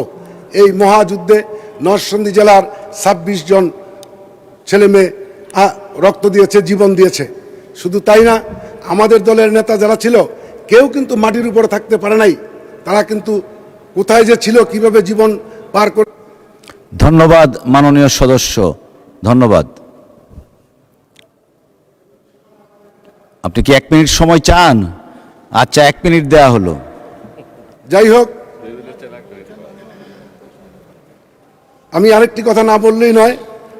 এই বাংলাদেশ মুসলিম দেশ, ইসলামী মূল্যবোধে বিশ্বাসী জাতীয়তাবাদী দল এ কথাকে বিশ্বাস করে বাংলাদেশের ইমাম মুয়াজ্জিনরা কিন্তু অবহেলিত ছিল, বঞ্চিত ছিল। সে কারণে বাংলাদেশের প্রত্যেকটা মসজিদের ইমাম মুয়াজ্জিনদেরকে উনি সম্মানিত করবেন, একটা পাইলট প্রোগ্রাম হাতে নিয়েছেন তাদেরকে। আজকে আমি সে কারণে আমার পক্ষ থেকে, নরসিংদী জেলাবাসীর পক্ষ থেকে মাননীয় প্রধানমন্ত্রীকে আমি সাধুবাদ জানাচ্ছি এবং ধন্যবাদ জানাচ্ছি। আমি আমার নির্বাচনী এলাকার যারা আছেন, যারা আমাকে ভোট দিয়ে এই মহান সংসদে পাঠিয়েছেন, আপনাদের সবার কাছে আমি কৃতজ্ঞতা প্রকাশ করছি। আমাদের এই শিবপুরে আপনারা জানেন নরসিংদী জেলা শুধু শিল্প সমৃদ্ধ, কাপড়ের জন্য বিখ্যাত নয়। আমার নির্বাচনী এলাকা নরসিংদী 3 শিবপুর, সেখানে কিন্তু সবজির জন্য বিখ্যাত। এই ঢাকা শহরের সবজি যতটুকু আসে তার 70% সবজি কিন্তু আমার শিবপুর থেকে। ধন্যবাদ মাননীয় সদস্য। আলোচনায় অংশগ্রহণ করবেন গাজীপুর 3 আসন থেকে নির্বাচিত মাননীয় সদস্য জনাব SM রফিকুল ইসলাম। জনাব SM রফিকুল ইসলাম, আপনার সময় 4 মিনিট। ধন্যবাদ। বিসমিল্লাহির রহমানির রহিম। আসসালামু আলাইকুম। মাননীয় স্পিকার, আপনাকে ধন্যবাদ আমাকে মহামান্য রাষ্ট্রপতির ভাষণের পর বক্তব্য রাখার সুযোগ করে দেওয়ার জন্য। একটি শান্তিপূর্ণ, অবাধ, সুষ্ঠু ও নিরপেক্ষ নির্বাচনের মাধ্যমে নির্বাচিত প্রতিনিধি নিয়ে এই মহান জাতীয় সংসদের যাত্রা শুরু হয়েছে। আমি এই মহান জাতীয় সংসদ, মাননীয় সংসদ নেতা, মাননীয় প্রধানমন্ত্রী, মন্ত্রিপরিষদের সদস্যবৃন্দ, মাননীয় বিরোধী দলের নেতা এবং চিফ হুইপের সকল সংসদ সদস্যদের অভিনন্দন জানাই। আমি শ্রদ্ধার সাথে স্মরণ করছি স্বাধীনতার মহান ঘোষক, বহুদলীয় গণতন্ত্রের প্রবক্তা, বাংলাদেশের জাতীয়তাবাদ এবং জাতীয়তাবাদী দলের প্রতিষ্ঠাতা শহীদ প্রেসিডেন্ট জিয়া রহমানকে এবং সাবেক 3 বারের প্রধানমন্ত্রী দেশনেত্রী বেগম খালেদা জিয়া, যিনি এই দেশে সংসদীয় গণতন্ত্র প্রতিষ্ঠা করেছেন, তাকে আমি শ্রদ্ধার সাথে স্মরণ করি। আমি রোহের মাগফিরাত কামনা করি জনাব আরাফাত রহমান, মরহুম আরাফাত রহমান কোকর। আমি মহান মুক্তিযুদ্ধের লাখো শহীদ বীরাঙ্গনা মা বোনদের গভীর শ্রদ্ধার সাথে স্মরণ করি এবং আমি শ্রদ্ধার সাথে স্মরণ করি ডাক্তার শামসুল আলম খান, শহীদ নূর হোসেন সহ যারা 90-এর দীর্ঘ 9 বছর স্বৈরাচার বিরুদ্ধে আন্দোলনে শহীদ হয়েছেন। বাংলাদেশের গণতান্ত্রিক আন্দোলনের ইতিহাসে সবচেয়ে গুরুত্বপূর্ণ 24-এর ফ্যাসিবাদ বিরোধী আন্দোলন, যে আন্দোলনে দেশের ছাত্র জনতা, কৃষক, শ্রমিক, শিক্ষক, সাংবাদিক, শিশু, নারী সহ সর্বস্তরের জনগণ রাস্তায় নেমে আসেন এবং শহীদ আবু সাইদ, মুগ্ধ, ওয়াসিম সহ অসংখ্য শহীদের রক্তের বিনিময়ে একটি সফল গণ অভ্যুত্থান অনুষ্ঠিত হয়। আমি এই গণ অভ্যুত্থানের সকল শহীদদের গভীর শ্রদ্ধা জানাই এবং আহতদের সুস্বাস্থ্য কামনা করি। দীর্ঘ 17 বছর ফ্যাসিবাদী শাসনামলের গুমের শিকার নিখোঁজ ইলিয়াস আলী, চৌধুরী আলম, সুমন সহ বিচার পরিবর্তিত হত্যাকাণ্ডের শিকার, ফ্যাসিবাদ বিরোধী আন্দোলনে নির্যাতন ও নিপীড়নের শিকার বিএনপি সহ সকল রাজনৈতিক নেতা কর্মীদের প্রতি গভীর শ্রদ্ধার সাথে স্মরণ করি। এছাড়া হেফাজতের সমাবেশ বিডিআর বিরুদ্ধে নিহতদের প্রতি গভীর শ্রদ্ধা জানাই। মাননীয় স্পিকার, আমি মহামান্য রাষ্ট্রপতিকে ধন্যবাদ জানাই এই জন্য যে তিনি মহান মুক্তিযুদ্ধকে সঠিকভাবে উপস্থাপন করেছেন এবং ফ্যাসিবাদকে সঠিকভাবে চিহ্নিত করেছেন। তিনি গণতান্ত্রিক আন্দোলনের ইতিহাস সঠিকভাবে উপস্থাপন করেছেন। একই সাথে তিনি সরকারি গুরুত্বপূর্ণ কর্মসূচি যেমন ফ্যামিলি কার্ড, কৃষক কার্ড, বৃক্ষরোপণ, খাল খনন সহ অগ্রাধিকারমূলক কর্মসূচি সঠিকভাবে উপস্থাপন করেছেন। মাননীয় স্পিকার, আমাদের বাংলাদেশ একটি যুগ সন্ধিক্ষণে দাঁড়িয়ে আমাদের সামনে অনেক চ্যালেঞ্জ, অর্থনৈতিক ভারসাম্য পুনরুদ্ধার, যুব সমাজের কর্মসংস্থান, শিল্প উন্নয়ন, কৃষকের ন্যায্য মূল্য, সুশাসন নিশ্চিত করা, সামাজিক ন্যায় বিচার প্রতিষ্ঠা করা। আমি বিশ্বাস করি মাননীয় প্রধানমন্ত্রীর সঠিক নীতি, রাজনৈতিক সদিচ্ছা এবং জবাবদিহিতার মাধ্যমে আমরা এসব চ্যালেঞ্জ মোকাবেলা করতে পারবো ইনশাআল্লাহ। মাননীয় স্পিকার, আমাদের নির্বাচন এলাকা গাজীপুর 3 একটি শিল্প অধ্যুষিত এলাকা। এখানে হাজার হাজার শ্রমিক প্রতিদিন ঘাম জড়িয়ে দেশের অর্থনীতিকে এগিয়ে নিয়ে যাচ্ছে। এখানে কৃষক আছে, শ্রমিক আছে, উদ্যোক্তা আছেন, ছাত্র যুব সমাজ আছেন। তাদের অধিকার নিয়ে কথা বলা আমার নৈতিক দায়িত্ব বলে আমি মনে করি। কিন্তু অত্যন্ত দুঃখজনক হলো সত্যি যে এখানে অনেক শিল্প প্রতিষ্ঠান বন্ধ হয়ে যাচ্ছে এবং যুব সমাজ কর্মহীন হয়ে পড়ছে এবং নানান সমস্যাও দেখা দিচ্ছে। আমার এলাকার শিল্প প্রতিষ্ঠানগুলি পরিকল্পিতভাবে গড়ে ওঠেনি। বেশিরভাগ শিল্প প্রতিষ্ঠানে শিল্প বর্জ্য পরিশোধনের কার্যকর এটিপি প্ল্যান নাই।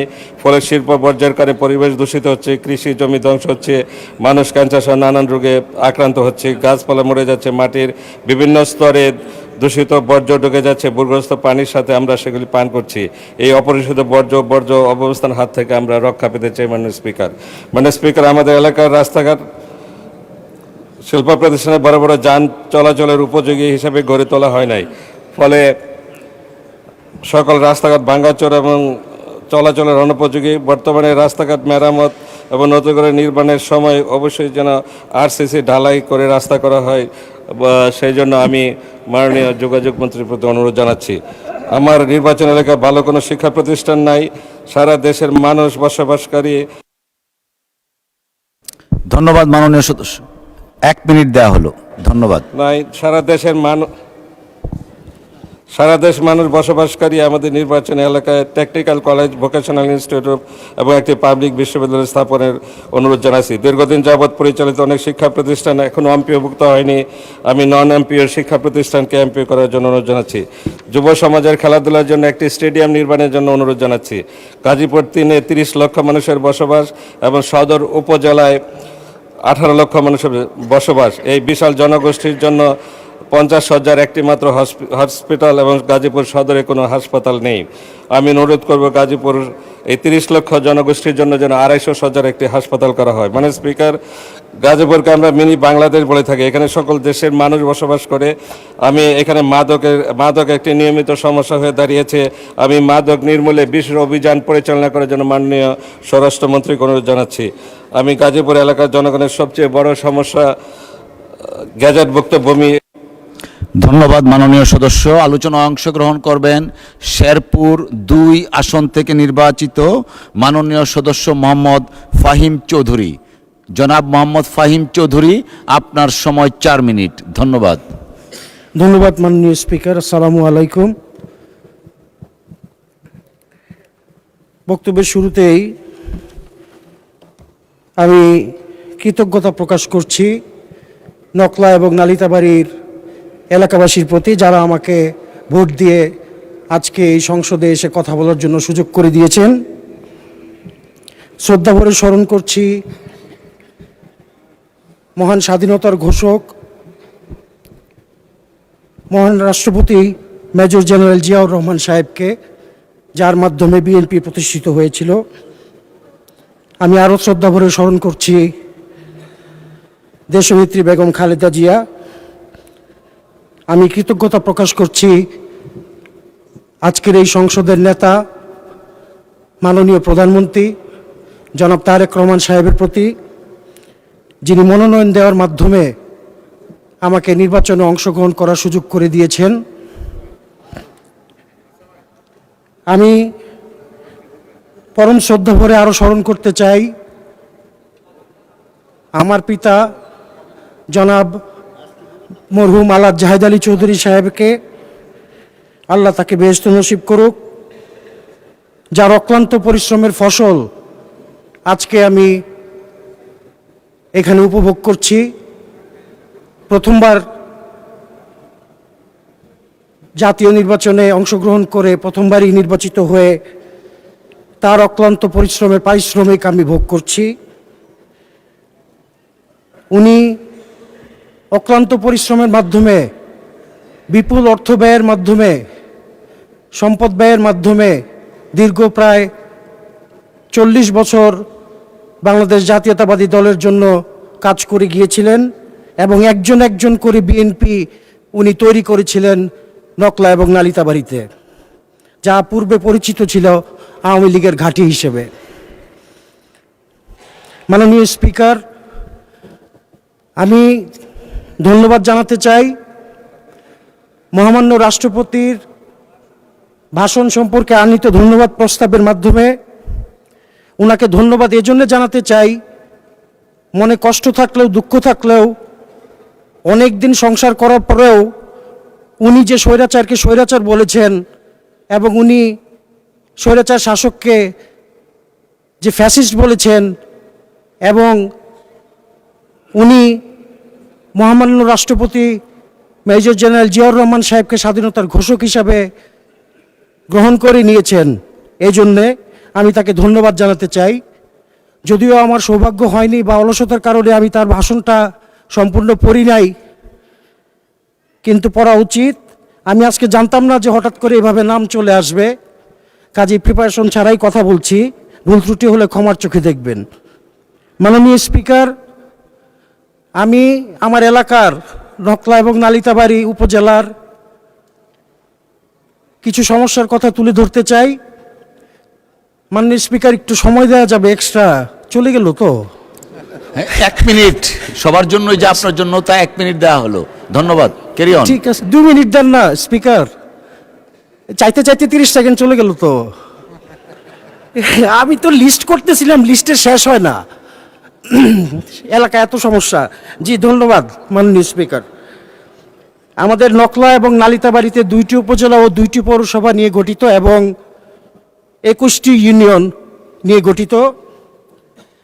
প্রায় 6 লক্ষাধিক ভোটার এখানে বসবাস করে। মোট জনসংখ্যা প্রায় 7 লক্ষের উপরে। 1 মিনিট দেন প্লিজ, এক্সটেনশন করেন 1 মিনিট। আমাদের এই শেরপুর 2 আসন নকলা এবং নালিতাবাড়িতে বিপুল পরিমাণ সমস্যা রয়েছে। নদীর ভাঙনের জন্য প্রতি বছরই আমরা বন্যার সম্মুখীন হই। কাজেই এই নদীগুলোকে পর্যাপ্ত ড্রেজিংয়ের মাধ্যমে এবং ব্লক স্থাপনের মাধ্যমে বন্যা প্রতিরোধ করা প্রয়োজন। স্বাস্থ্যক্ষেত্রে আমরা পিছিয়ে রয়েছি। 50 শয্যা বিশিষ্ট হসপিটালকে 100 শয্যায় উন্নীত করা প্রয়োজন। বিশেষ করে একটি ফায়ার স্টেশন রয়েছে যেটি প্রায় 80% কমপ্লিট হয়েছে, কিন্তু রাজনৈতিক মামলার কারণে এই ফায়ার স্টেশনটি আর কমপ্লিট হয়নি। এটিকে কমপ্লিট করা প্রয়োজন। কৃষকের কার্ড এবং ফ্যামিলি কার্ড অতি গুরুত্বপূর্ণ এবং খুব দ্রুত আমাদের কৃষক এবং ফ্যামিলির কাছে পৌঁছে দেওয়া অত্যন্ত গুরুত্বপূর্ণ বলে আমি মনে করি। ধন্যবাদ মাননীয় স্পিকার। আপনাকে অসংখ্য ধন্যবাদ মাননীয় সদস্য। আলোচনায় অংশগ্রহণ করবেন কিশোরগঞ্জ 5 আসন থেকে নির্বাচিত মাননীয় সদস্য জনাব শেখ মুজিবুর রহমান ইকবাল, জনাব শেখ মুজিবুর রহমান। আমার বক্তব্য দেওয়া হয়েছে। জি হয়েছে, এটা তো দাগ দেওয়া নাই। আমি দুঃখিত, ঠিক আছে, দুঃখিত। না না ঠিক আছে, একটু থামি, দুঃখিত। পাশের ডিস্ট্রিক্ট তো এই জন্য বোধহয় চলে আসছে, বাট এখানে আবার দাগ দেয়া নাই, দেয়া যা হয়েছে। বাট অসংখ্য ধন্যবাদ আপনার অনেস্টির জন্য।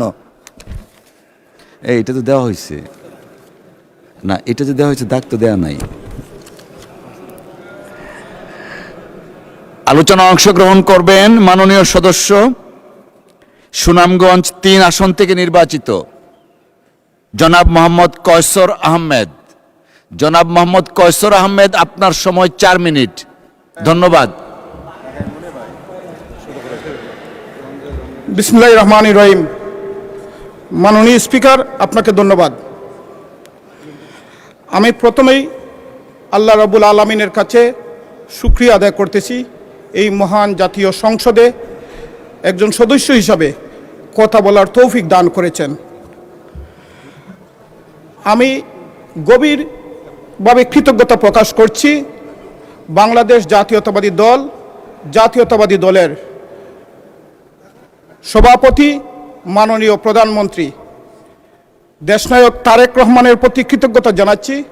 উনি আমাকে সুনামগঞ্জ 3 জগন্নাথপুর শান্তিগঞ্জের জাতীয়তাবাদী দলের মনোনয়ন দেওয়ার জন্য আমি কৃতজ্ঞতা জানাচ্ছি। একই সাথে আমি আমার নির্বাচনী এলাকার সম্মানিত ভোটার যারা আমাকে বিশ্বাস করে ভালোবেসে তাদের মহামূল্যবান ভোট দিয়ে নির্বাচিত করেছেন, তাদের প্রতি আমার কৃতজ্ঞতা এবং ভালোবাসা। সম্মানিত স্পিকার, আমার নির্বাচনী এলাকা সুনামগঞ্জ 3। আমার নির্বাচনী এলাকা অত্যন্ত অবহেলিত। মাননীয় স্পিকার, আমার নির্বাচনী এলাকার একমাত্র ফসল কৃষির উপর নির্ভরশীল এবং ব্যুরো ধান। এই ব্যুরো ধান গেল বাংলাদেশের সবচেয়ে প্রায় 1 সপ্তাহের ফসল উৎপন্ন হয় এই সুনামগঞ্জ জেলা থেকে। মাননীয় স্পিকার, কিন্তু এই ব্যুরো ধানের উঠাতে গেলে কৃষক এই ফসল উঠাতে গিয়ে সবসময় সে আতঙ্কের মধ্যে থাকে, কারণ এই হাওর বাঁধের জন্য বাঁধ ভালোভাবে দেওয়া হয় না। প্রত্যেক বছর এই হাওর বাঁধের জন্য 100 থেকে 120 কোটি টাকা খরচ করা হয়। কিছুদিন আগে মাননীয় পানি সম্পদ মন্ত্রী শহীদুদ্দিন এনিস সুনামগঞ্জে গিয়েছিলেন। উনি দেখেছিলেন সুনামগঞ্জের মানুষের একটিমাত্র দাবি আমাদের হাওর বাঁধটি স্থায়ীভাবে নির্মাণ করার জন্য, তখন ফসল ভালোভাবে তারা উঠাতে পারবে ইনশাআল্লাহ। মাননীয় স্পিকার, আমার নির্বাচনী এলাকায় 2টি উপজেলা, একটি জগন্নাথপুর উপজেলা, একটি শান্তিগঞ্জ উপজেলা এবং একটি পৌরসভা। কিন্তু কোনো কারণে এই উপজেলার মধ্যে রাস্তা, ব্রিজ, কালভার্ট যতটুকু প্রয়োজন তার অর্ধেকও নাই, এবং যতটুকু আছে তার অবস্থা অত্যন্ত করুণ। আমি আপনার মাধ্যমে এই রাস্তাগুলো যাতে সুন্দরভাবে হয় এই ব্যবস্থা আমি মাননীয় প্রধানমন্ত্রী এবং আজকের সংসদে আমি আমার এলাকার মানুষের জন্য বলতে আসছি। মাননীয় স্পিকার, আমার এলাকার মানুষ বিশ্বাস করেছে, আমি তাদেরকে কথা দিয়েছি। জগন্নাথপুর শান্তিগঞ্জের মানুষ সবাই বলে অবহেলিত। আমি এই অবহেলিত মানুষকে আশ্বস্ত করেছি যাতে আমি বিএনপি এবং বিএনপি নির্বাচিত হলে, তারেক রহমান প্রধানমন্ত্রী হলে ইনশাল্লাহ আমার এলাকার উন্নয়ন হবে এবং অবহেলিত থেকে আমি মুক্ত করে দিব ইনশাআল্লাহ। মাননীয় স্পিকার, আমার একটু সময় দিবেন, 3 মিনিট বাড়িয়ে প্লিজ। ধন্যবাদ। বলতে থাকেন আপনি। মাননীয় স্পিকার, আমি ধন্যবাদ জানাতে চাই। আমি ছাত্র রাজনীতি করেছি, জগন্নাথপুর জাতীয়তাবাদী ছাত্রদল থেকে শুরু করে এক সময় আমি যুক্তরাজ্যে চলে যাই। যুক্তরাজ্যে গিয়েও এখানে বিএনপির রাজনীতি তার সাথে সম্পৃক্ত ছিলাম। মাননীয় স্পিকার, আপনিও এক সময় ব্যারিস্টারি করার জন্য যুক্তরাজ্যে ছিলেন, আপনার সাথেও অনেকবার বিভিন্ন মিটিংয়ে দেখা হয়েছে। মাননীয় স্পিকার, আপনার মাধ্যমে আমি আজকে এই পবিত্র জাতীয় সংসদে দাঁড়িয়ে যুক্তরাজ্য বিএনপির সকল নেতৃবৃন্দকে মাননীয় সদস্য প্রবাসী নেতা হিসাবে সংসদে এসছেন, সেই জন্য 1 মিনিটের জায়গায় 2 মিনিট করা হলো আপনার জন্য, 2 মিনিট বাড়িয়ে দেওয়া হলো। থ্যাংক ইউ মাননীয় স্পিকার। মাননীয় স্পিকার, আমি প্রবাসী নেতা নয়, আমি ছাত্রদল, জাতীয়তাবাদী ছাত্রদল বাংলাদেশে করেছি। এরপরে আমি যুক্তরাজ্যতে গিয়েছি এবং যুক্তরাজ্যের রাজনীতির সাথে সম্পৃক্ত ছিলাম। আমি দেশে এবং প্রবাসে দুটোই বলতে পারেন। তবে আমি যুক্তরাজ্য বিএনপির সকল নেতৃবৃন্দকে ধন্যবাদ জানাতে চাই আজকে এই সংসদ থেকে, যারা আমাদেরকে যখন বাংলাদেশে ফ্যাসিস্টরা আন্দোলন করতে যায় না, গুম খুন হত্যা নির্যাতন করেছিল, তখন আমরা প্রবাস থেকে আন্দোলন করেছি তারেক রহমান এর নেতৃত্বে। মাননীয় স্পিকার, আমরা আন্দোলন এভাবে করেছি, বাংলাদেশের বাইরে যুক্তরাজ্য বিএনপি সবচেয়ে বড় আন্দোলন করেছে এই ফ্যাসিস্টের বিরুদ্ধে। আজকে যারা বলেন জুলাই আগস্ট একদিনে হয়েছে, আমি বলতে চাই একদিনে জুলাই আগস্ট হয় নাই। মাননীয় স্পিকার, এই জুলাই আগস্ট হয়েছে, আমরা 17 বছর প্রবাস থেকে আন্দোলন করেছি। শুধু যুক্তরাজ্য বিয়ে নয়, প্রবাসী 2 কোটি মানুষ থাকে। দেশনায়ক তারেক রহমানের নেতৃত্বে আমরা আন্দোলনের সাথে সম্পৃক্ত হয়েছিলাম। মাননীয় স্পিকার, আপনি দেখেছেন মিডল ইস্টেও, এই সৌদি আরব, দুবাইয়ে আন্দোলনের সময় অনেকেই কিন্তু জেল খেটেছে। আমি আজকে এখানে দাঁড়িয়ে, এই সংসদে দাঁড়িয়ে, যারা এই যে 12ই ফেব্রুয়ারি নির্বাচনে পোস্টাল ভোট দিয়েছেন তাদেরকে ধন্যবাদ জানাতে চাই, কৃতজ্ঞতা জানাতে চাই। সংসদে দাঁড়িয়ে প্রবাসীদের জন্য আমি একটা কথা বলতে চাই, প্রবাসীরা, আমি এবং আমার সম্মানিত সভাপতি সাহেব আজকের জাতীয় সংসদে নির্বাচিত হয়েছেন। আমি আমাদের পার্টির নেতা এবং মাননীয় চেয়ারম্যান তারেক রহমানকে ধন্যবাদ জানাতে চাই প্রবাসীদের পক্ষ থেকে। উনি আমাদের 2 জনকে নমিনেশন দিয়েছেন আমাদের এলাকা, ওনাকে সম্মান দেখিয়ে আমাদেরকে নির্বাচিত করে আজকে এই পবিত্র সংসদে পাঠিয়েছেন। মাননীয় স্পিকার, আপনার মাধ্যমে আমি প্রবাসীদেরকে ও বাংলাদেশের মানুষের পাশাপাশি প্রবাসীদেরকে মূল্যায়ন করার জন্য আমি অনুরোধ করব। প্রবাসীরা সবসময় বাংলাদেশের জি, অসংখ্য ধন্যবাদ। আলোচনায় অংশগ্রহণ করবেন মাদারীপুর 2 আসন থেকে নির্বাচিত মাননীয় সদস্য জনাব মোহাম্মদ জাহানদার আলী মিয়া। আপনার সময় 4 মিনিট। ধন্যবাদ। বিসমিল্লাহির রহমানির রহিম। মাননীয় স্পিকার, আজকে রাষ্ট্রপতির বক্তব্য আনার জন্য এবং সর্বপ্রথম এই জাতীয় সংসদে আমার মাদারীপুর 2 আসনের হিন্দু মুসলমান যারা ভোট দিয়েছেন তাকে অভিনন্দন জানাই এবং পাশাপাশি অভিনন্দন জানাই আমাদের আজকে মাননীয় প্রধানমন্ত্রী বিএনপির চেয়ারম্যান জনাব তারেক রহমান সাহেবকে। মাননীয় স্পিকার, আমরা মাদারীপুরবাসী যারা আছি এবং গোপালগঞ্জ, শরৎপুর, আমি আপনাদের কাছে অনুরোধ করব আমাদেরকে একটু আলাদা চোখে দেখবেন এবং একটু বেশি সময় দেওয়ার জন্য বলবো। কারণ আমরা যে সমস্ত এলাকা, আমরা যে জায়গাতে নির্বাচিত হয়েছি 40 বছর পরে আজকে ধানের শেষ প্রতীক নিয়ে আজকে জনাব তারেক রহমানের উপহার নিয়ে আজকে জাতীয় সংসদে এসেছে 2টি কথা বলার জন্যে। মাননীয় স্পিকার, আমার মাদারীপুরের নদী ভাঙ্গনে শহর রক্ষা করা কঠিন অবস্থা হয়েছে। আমি অনুরোধ করব মাননীয় পানি সম্পদ মন্ত্রীকে আমার শহর রক্ষা করার জন্য। আজকে মাদারীপুরে 250 শয্যা বিশিষ্ট একটি হসপিটাল আছে, সব কিছুই আছে, আইসিইউ পর্যন্ত আছে, বেড পর্যন্ত আছে, অভিজ্ঞ ডাক্তারের প্রয়োজন। আমি স্বাস্থ্যমন্ত্রীর দৃষ্টি আকর্ষণ করছি আমার এই মাদারীপুরে 250 শয্যা বিশিষ্ট হসপিটালকে পূর্ণরূপে দেখার জন্যে। কারণ সে জায়গায় রয়েছে 100 শয্যা বিশিষ্ট কাজ চলছে, বাকি সম্পূর্ণ মানুষ বারান্দায় এবং সিঁড়ি পর্যন্ত মানুষ রোগীরা শুয়ে থাকেন। আমি নিজে লক্ষ্য করেছি, আমি নিজেও গিয়েছিলাম। মাননীয় স্পিকার, আজকে আমাদের একটি রাস্তার প্রয়োজন, যে রাস্তাটি ভাঙ্গা থাকে আজকে কুয়াকাটা পর্যন্ত 4 লাইনে করার জন্য আমি দাবি জানাচ্ছি। মাননীয় স্পিকার, আমার মাদারীপুরে কোনো শিল্প নাই। আজকে 2টা মিল ছিল, একটি হলো জুট মিল, এয়ার হালাদার জুট মিল, আরেকটা ছিল হলো আপনার টেক্সটাইল মিল। 2টা মিলেই গত সরকার বন্ধ করে দিয়েছেন, লুটপাট করে নিয়েছেন এবং মাদারীপুরের যে সমস্ত উন্নয়নমূলক কাজের কথা বলে আজকে টাকা পয়সা গ্রহণ করে বিদেশে পাচার করেছেন। আমি সে কারণে বলবো আজকে এই পাচারকারীদের সেই টাকা এনে মাদারীপুরের না শুধু বাংলাদেশে উন্নয়ন কাজে ব্যবহার করা হোক। মাননীয় স্পিকার, আপনার কাছে আরেকটা অনুরোধ জানাই, মুক্তিযোদ্ধাদের আমরা শ্রদ্ধা করে 1971 সালে যারা শহীদ হয়েছেন তাদের স্মরণ করছে। পাশাপাশি আজকে মুক্তিযোদ্ধাদের তালিকাটা পর্যন্ত আমরা নতুন প্রজন্মের যারা রয়েছে আমরা পাই নাই। আমরা তেমনিভাবে আজকে যারা দাবিদার নতুন একটি সংগঠন করে একটি জোটের সাথে কাজ করছেন সেই এনসিপি, আজকে তাদের কিন্তু কথা ছিল রাষ্ট্রে আসার কথা নয়, রাষ্ট্রের ক্ষমতা আসার কথা নয়, তাদের শুধুমাত্র স্বৈরাচার বিরোধী আন্দোলন পর্যন্তই থাকার কথা ছিল। আজকে একটা রাজনৈতিক দল উপরে চেয়ে দেখেন 8টি কাটা একটা ছাতা রয়েছেন। আমি বলবো আজকে বিরোধী দলের যারা রয়েছেন তাদেরকে স্মরণ করে আমি বলতে চাই, আপনাদের এই বেগম খালেদা জিয়ার হাত ধরে ক্ষমতা এসেছিলেন, মন্ত্রীও হয়েছিলেন, আপনারা শেখ হাসিনার সাথে আন্দোলন করেছেন একসাথে, আপনারা আবার আমাদের এক ছাতির তলে বসছেন। আমি অনুরোধ করব এই ছাতিটা রক্ষা করে আগামী দিনের এই বাংলাদেশকে এটি নতুন বাংলাদেশ গড়ার জন্য আপনাদের আমরা সহযোগিতা চাই। মাননীয় স্পিকার, আজকে প্রাণের দাবি আপনাদের কাছে, আপনার কাছে, আপনার মাধ্যমে স্বরাষ্ট্রমন্ত্রীর কাছে, বাংলাদেশে আজকের যে মাদক, এই মাদক বন্ধ করতে হবে। আমি মাদারীপুর 2 আসনে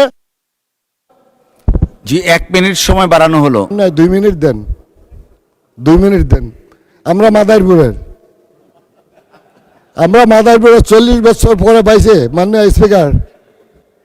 তো আজকের সে কারণে আমরা বলতে চাই মাদক, চাঁদা, এবং আজকে দেখা যায় আমি অনেক মাদারীপুর 2 আসনের সব ইউনিয়নে এবং ওয়ার্ড পর্যন্ত গিয়েছে, অনেক সুন্দর সুন্দর ঢাকায় যে সমস্ত বাড়ি গুলশান বনাতে রয়েছে বিদেশি টাকা দিয়ে সেই সমস্ত সুন্দর সুন্দর বাড়ি রয়েছে, এই লোভে পড়ে আজকে অনেকের টাকা বাড়ি গাড়ি সম্পূর্ণ বিক্রি করে বিদেশে চলে যাওয়ার জন্য লিবিয়া গেছেন এবং মৃত্যু হয়েছে। গত সপ্তাহের আগের সপ্তাহ মাননীয় স্পিকার 10 জন মৃত্যুবরণ করেছেন। আমি এই মানব পাচারকারীদের বিরুদ্ধে ব্যবস্থা নেওয়ার জন্য আমি স্বরাষ্ট্রমন্ত্রীর দৃষ্টি আকর্ষণ করছে। আজকে আমরা একটি নতুন বাংলাদেশ গড়বার জন্য চাঁদাবাজি বন্ধ করতে হবে। কিশোর অসংখ্য ধন্যবাদ মাননীয় সদস্য। আলোচনা অংশগ্রহণ করবেন নারায়ণগঞ্জ 3 আসন থেকে নির্বাচিত মাননীয় সদস্য জনাব আজহারুল ইসলাম মান্নান। জনাব আজহারুল ইসলাম মান্নান, আপনার সময় 4 মিনিট। ধন্যবাদ। বিসমিল্লাহির রহমানির রহিম। মাননীয় স্পিকার, আমরা কি ঢাকার নারায়ণগঞ্জের লোক দেখে আমাকে কি সময় কমাই দেন? ব্যাপারটা কি, আমাকে একটু সময় বাড়াই দেন। মাননীয় স্পিকার, আমার বক্তব্যের শুরুতে আমি শহীদ প্রেসিডেন্ট জিয়া রহমানের রুহের আত্মার মাগফিরাত কামনা করি। তারপরে কামনা করি যার নেতৃত্বে আমি এই বিগত 16 বছর যার নেতৃত্বে এই দলের মধ্যে সংযুক্ত, আমাদের গণতন্ত্রের মা, আপসী মা এবং দেশনেত্রী মরহুমা খালেদা জিয়ার। তারপরে আমি ধন্যবাদ জানাই আজকের যে প্রধানমন্ত্রী, আমাদের নেতা, আমাকে নমিনেশন দিয়ে এই সংসদে আসার সুযোগ করে দেওয়ার জন্য জনাব তারেক রহমান সাহেবকে। মাননীয় স্পিকার, আমরা নারায়ণগঞ্জের লোক। নারায়ণগঞ্জের উপর দিয়া Dhaka Chittagong road, Dhaka Sylhet road, Asian highway road, কিন্তু এবং এই সোনারগাঁ মেঘনা শিল্পনগরীতে অনেক বড় বড় ইন্ডাস্ট্রি, কিন্তু আমাদের এলাকার লোকে কোনো চাকরি পায় না। এর কারণ আমরা নাকি কুমিল্লা, নোয়াখালী, চিটাগাং সহ দক্ষিণ এলাকার লোকের লোকে বলে আমরা ব্যবহার খারাপ করি। কি বাজে খারাপ করলাম সেটাই জানি না। আমার মুরব্বী এই যে বসে আছে সামনে, বাংলাদেশ জাতীয়তাবাদী দলের স্থায়ী কমিটির সদস্য ডক্টর মোশাররফ খন্দকার মোশাররফ সাহেব, আমরা অনেক অত্যাচার নির্যাতন বিগত 16 বছর সহ্য করেছি, বহুত মামলা খেটেছি, বহুতবার জেল খেটেছি। এই রাজপথ একমাত্র নারায়ণগঞ্জের গাজীপুর, মুন্সিগঞ্জ এবং নরসিংদী মানিকগঞ্জের লোকে রাজপথ ঢাকার কাবাইতো, কিন্তু আমাদেরকে দেন 2 মিনিট, 3 মিনিট, 4 মিনিট, এটা হবে না, আমাদের সময় বাড়াই দিতে হবে। মাননীয় স্পিকার, আপনি বহুত মামলা আমার জামিন করে আছেন, এখানে বসা আছে জনাব মাহবুবউদ্দিন খোকন সাহেব সহ আজকে আইনমন্ত্রী সাহেব, বহুত মামলা আমাদেরকে বেল করেছে, কিন্তু জগটির নারায়ণগঞ্জে নিম্নে কোর্টে গেছি, তখন 40 জন, 50 জন, 60 জন, 70 জন এক লগে এই জেলখানাতে আমাদের ঢুকতে হয়েছে। মাননীয় স্পিকার, আপনি জানেন আমরা কিন্তু নারায়ণগঞ্জের লোক, আমার এখন হলো দাবি, আপনি যখন সুযোগ দিয়েছেন আপনাকে ধন্যবাদ। এখন আমার দাবি, মাননীয় স্পিকার, সোনারগাঁয়ে একটা হসপিটাল আছে 50 শয্যার, কিন্তু লোক বল 31 শয্যার, কোনো মেশিনপত্র নাই। আমি আমাদের পাশের এলাকার পাশের থানা নরসিংদী থেকে আজকে স্বাস্থ্যমন্ত্রী হয়েছে। ধন্যবাদ মাননীয় সদস্য। 1 মিনিট দেয়া হলো, 10 মিনিট দিতে হইব, 1 মিনিট দেয়া হলো, 10 মিনিট, এখানে 10 মিনিট, হোপফুলি 10 মিনিট, 10 মিনিট দিতে হইব আমাকে। মাননীয় স্পিকার, সোনারগাঁও স্বাস্থ্য কমপ্লেক্সে নাই কোনো মেশিন, নাই কোনো যন্ত্রপাতি। আর সোনারগাঁয়ের আমার একটা দাবি, আমাদের ক্রীড়ামন্ত্রী জনাব আমিনুল ইসলাম সাহেবের কাছে সোনারগাঁয়ে আমরা একটা স্টেডিয়াম চাই। আমি জায়গা দেব, সব দেব, কিন্তু স্টেডিয়াম দিতে হবে। আর সোনারগাঁয়ে মেঘনা শিল্পনগরীতে কথা না বললে পারি না। এখানে যারা প্রথম সারিতে বসা আছে, বিগত স্বৈরাচারী সরকারের আওয়ামী লীগের সরকারের সাপ সোনারগাঁও গিয়ে এই বক্ত। অসংখ্য ধন্যবাদ মাননীয় সদস্য। আলোচনায় অংশগ্রহণ করবেন চট্টগ্রাম 3 আসন থেকে নির্বাচিত মাননীয় সদস্য জনাব লুৎফুর রহমান। জনাব লুৎফুর রহমান, আপনার সময় 4 মিনিট। কোত্থেকে?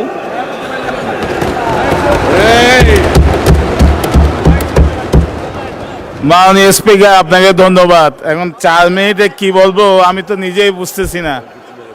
জাতীয় ওনাকে সময় দেন, না হলে আমি পরে বলবো। ওনার সময় দেন, নাহলে পরে বলবো আমি। মাননীয় স্পিকার, যেহেতু আমাদের স্থায়ী কমিটির সদস্য সাহেব বলেছেন, আমি ধন্যবাদ জানাই আমাদের মাননীয় প্রধানমন্ত্রী জনাব তারেক রহমানকে। তিনি আমাকে মনোনয়ন দিয়েছেন এবং আমি ধন্যবাদ, কৃতজ্ঞতা জানাই কক্সবাজার পৌরসভার সদর রামু ঈদগাহ সম্মানিত জনগণকে, যারা আমাকে বিপুল ভোটে নির্বাচিত করেছেন। আমি অত্যন্ত শ্রদ্ধার সাথে স্মরণ করি স্বাধীনতার ঘোষক, বহুদলীয় গণতন্ত্রের প্রবক্তা শহীদ রাষ্ট্রপতি জিয়াউর রহমান এবং আপসীর নেত্রী সফল প্রধানমন্ত্রী বেগম খালেদা জিয়াকে। মহান রব্বুল আলমিনের কাছে প্রার্থনা করি, মহান রব্বুল আলমিন যেন তাদেরকে জান্নাতুল ফেরদৌস নসিব করেন। মাননীয় স্পিকার, রাষ্ট্রপতি শাহাবুদ্দিনকে মৃদু ধন্যবাদ দেওয়া যায় 2টা কারণে। মৃদু ধন্যবাদ, প্রথম কারণ হলো তিনি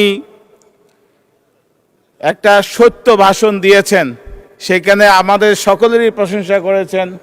24 আগস্টের জুলাই আগস্টের ত্যাগকে তিনি মহিমান্বিত করেছেন তার বক্তব্যে। তিনি শহীদ রাষ্ট্রপতি জিয়া রহমানের অবদান স্বীকার করেছেন, বেগম খালেদা জিয়ার প্রশংসা করেছেন এবং সর্বোপরি একটা গণতান্ত্রিক রাষ্ট্র বিনির্মাণের জন্য তিনি সহযোগিতা করেছেন সাংবিধানিক উপায়ে। মাননীয় স্পিকার, এই যে বিএনপির বিরুদ্ধে সবসময় একটা ষড়যন্ত্র চলে, এখনো দেখা যাচ্ছে, এখন আমাদের বয়স 2 মাস হয় নাই, আমরা যখন ক্ষমতায় থাকতাম পূর্বে ফেসিবাদী আওয়ামী লীগ যেইভাবে বলতো একদিনও শান্তিতে থাকতে দেবে না, ঠিক একইভাবে এখনো দেখি বিরোধী দলের বন্ধুরা ফেসিবাদীর মতোই তারা বলে যে তারা আমাদেরকে একদিনও শান্তিতে থাকতে দেবে না, পার্লামেন্টও বলে, পার্লামেন্টের বাইরেও বলে। মাননীয় স্পিকার, না বললে ধন্যবাদ। মাননীয় স্পিকার, একটা মাননীয় সদস্যবৃন্দ ওনাকে বক্তব্য দেন, আপনারা বসেন। যে ষড়যন্ত্রটা হলো আমরা এরশাদের সময়ও দেখেছি বিএনপির মাননীয় সদস্য আপনার বক্তব্য থাকলে শুনবো, ওনাকে এলাও করেন প্লিজ। টেক ইউর সিট, করেছিল সমস্ত member of parliament please take your seat, একসাথেই বিলুপ্ত হয়ে গেছে জাতীয় আপনাকে পার্টি পরে দিব, বিলুপ্ত হয়ে বসেন গেছে, দয়া মাননীয় করে। স্পিকার। ঠিক একইভাবে আওয়ামী লীগও বিএনপিকে দমন করার জন্য 15 বছর ফেসিবাদীর কায়দায় বিএনপির মানুষকে নির্যাতন করেছে, নেতাদের নির্যাতন করেছে, নিপীড়ন করেছে, কিন্তু বিএনপির কিছু হয় নাই। এই ফেসিবাদ আওয়ামী লীগেই পালিয়ে যেতে হয়েছে আওয়ামী লীগকে। ঠিক একইভাবে আমি বিরোধী দলকে বলবো তারা যাতে ইতিহাস থেকে শিক্ষা দেয়। মাননীয় স্পিকার, আমি আর কথা বাড়াতে চাই না, সময় শেষ। আমাকে যদি 1 মিনিট সময় দেন, আপনি 2 মিনিট সময় দেন, তাহলে আমি কক্সবাজারের কিছু কথা বলতে চাই। 1 মিনিট সময় দেওয়া হলো। মাননীয় স্পিকার, বিএনপি গত 15 বছর সবচেয়ে বেশি নির্যাতিত একটা দলের নাম বিএনপি। আমাদের এই 15 বছরের নিপীড়নের জন্য আমি কক্সবাজারের উন্নয়ন আসতেছি, সময় নাই। তো যাই হোক, কক্সবাজারের উন্নয়নের জন্য আমার নেতা স্থায়ী কমিটির সদস্য জনাব সালাউদ্দিন সাহেব আছেন, তিনি তার অভিভাবকত্ব দিয়ে কক্সবাজারের যত উন্নয়ন দরকার সব উন্নয়ন তিনি করে দেবেন ইনশাআল্লাহ। প্রধানমন্ত্রীর নেতৃত্বে, মাননীয় প্রধানমন্ত্রী তারেক রহমানের নেতৃত্বে। ধন্যবাদ মাননীয় স্পিকার, ভবিষ্যতে আরো 4-5 মিনিট বাড়িয়ে দেবেন বক্তব্যে, এই কামনা করে আপনাকেও ধন্যবাদ জানাই মাননীয় স্পিকার। ধন্যবাদ মাননীয় সদস্য।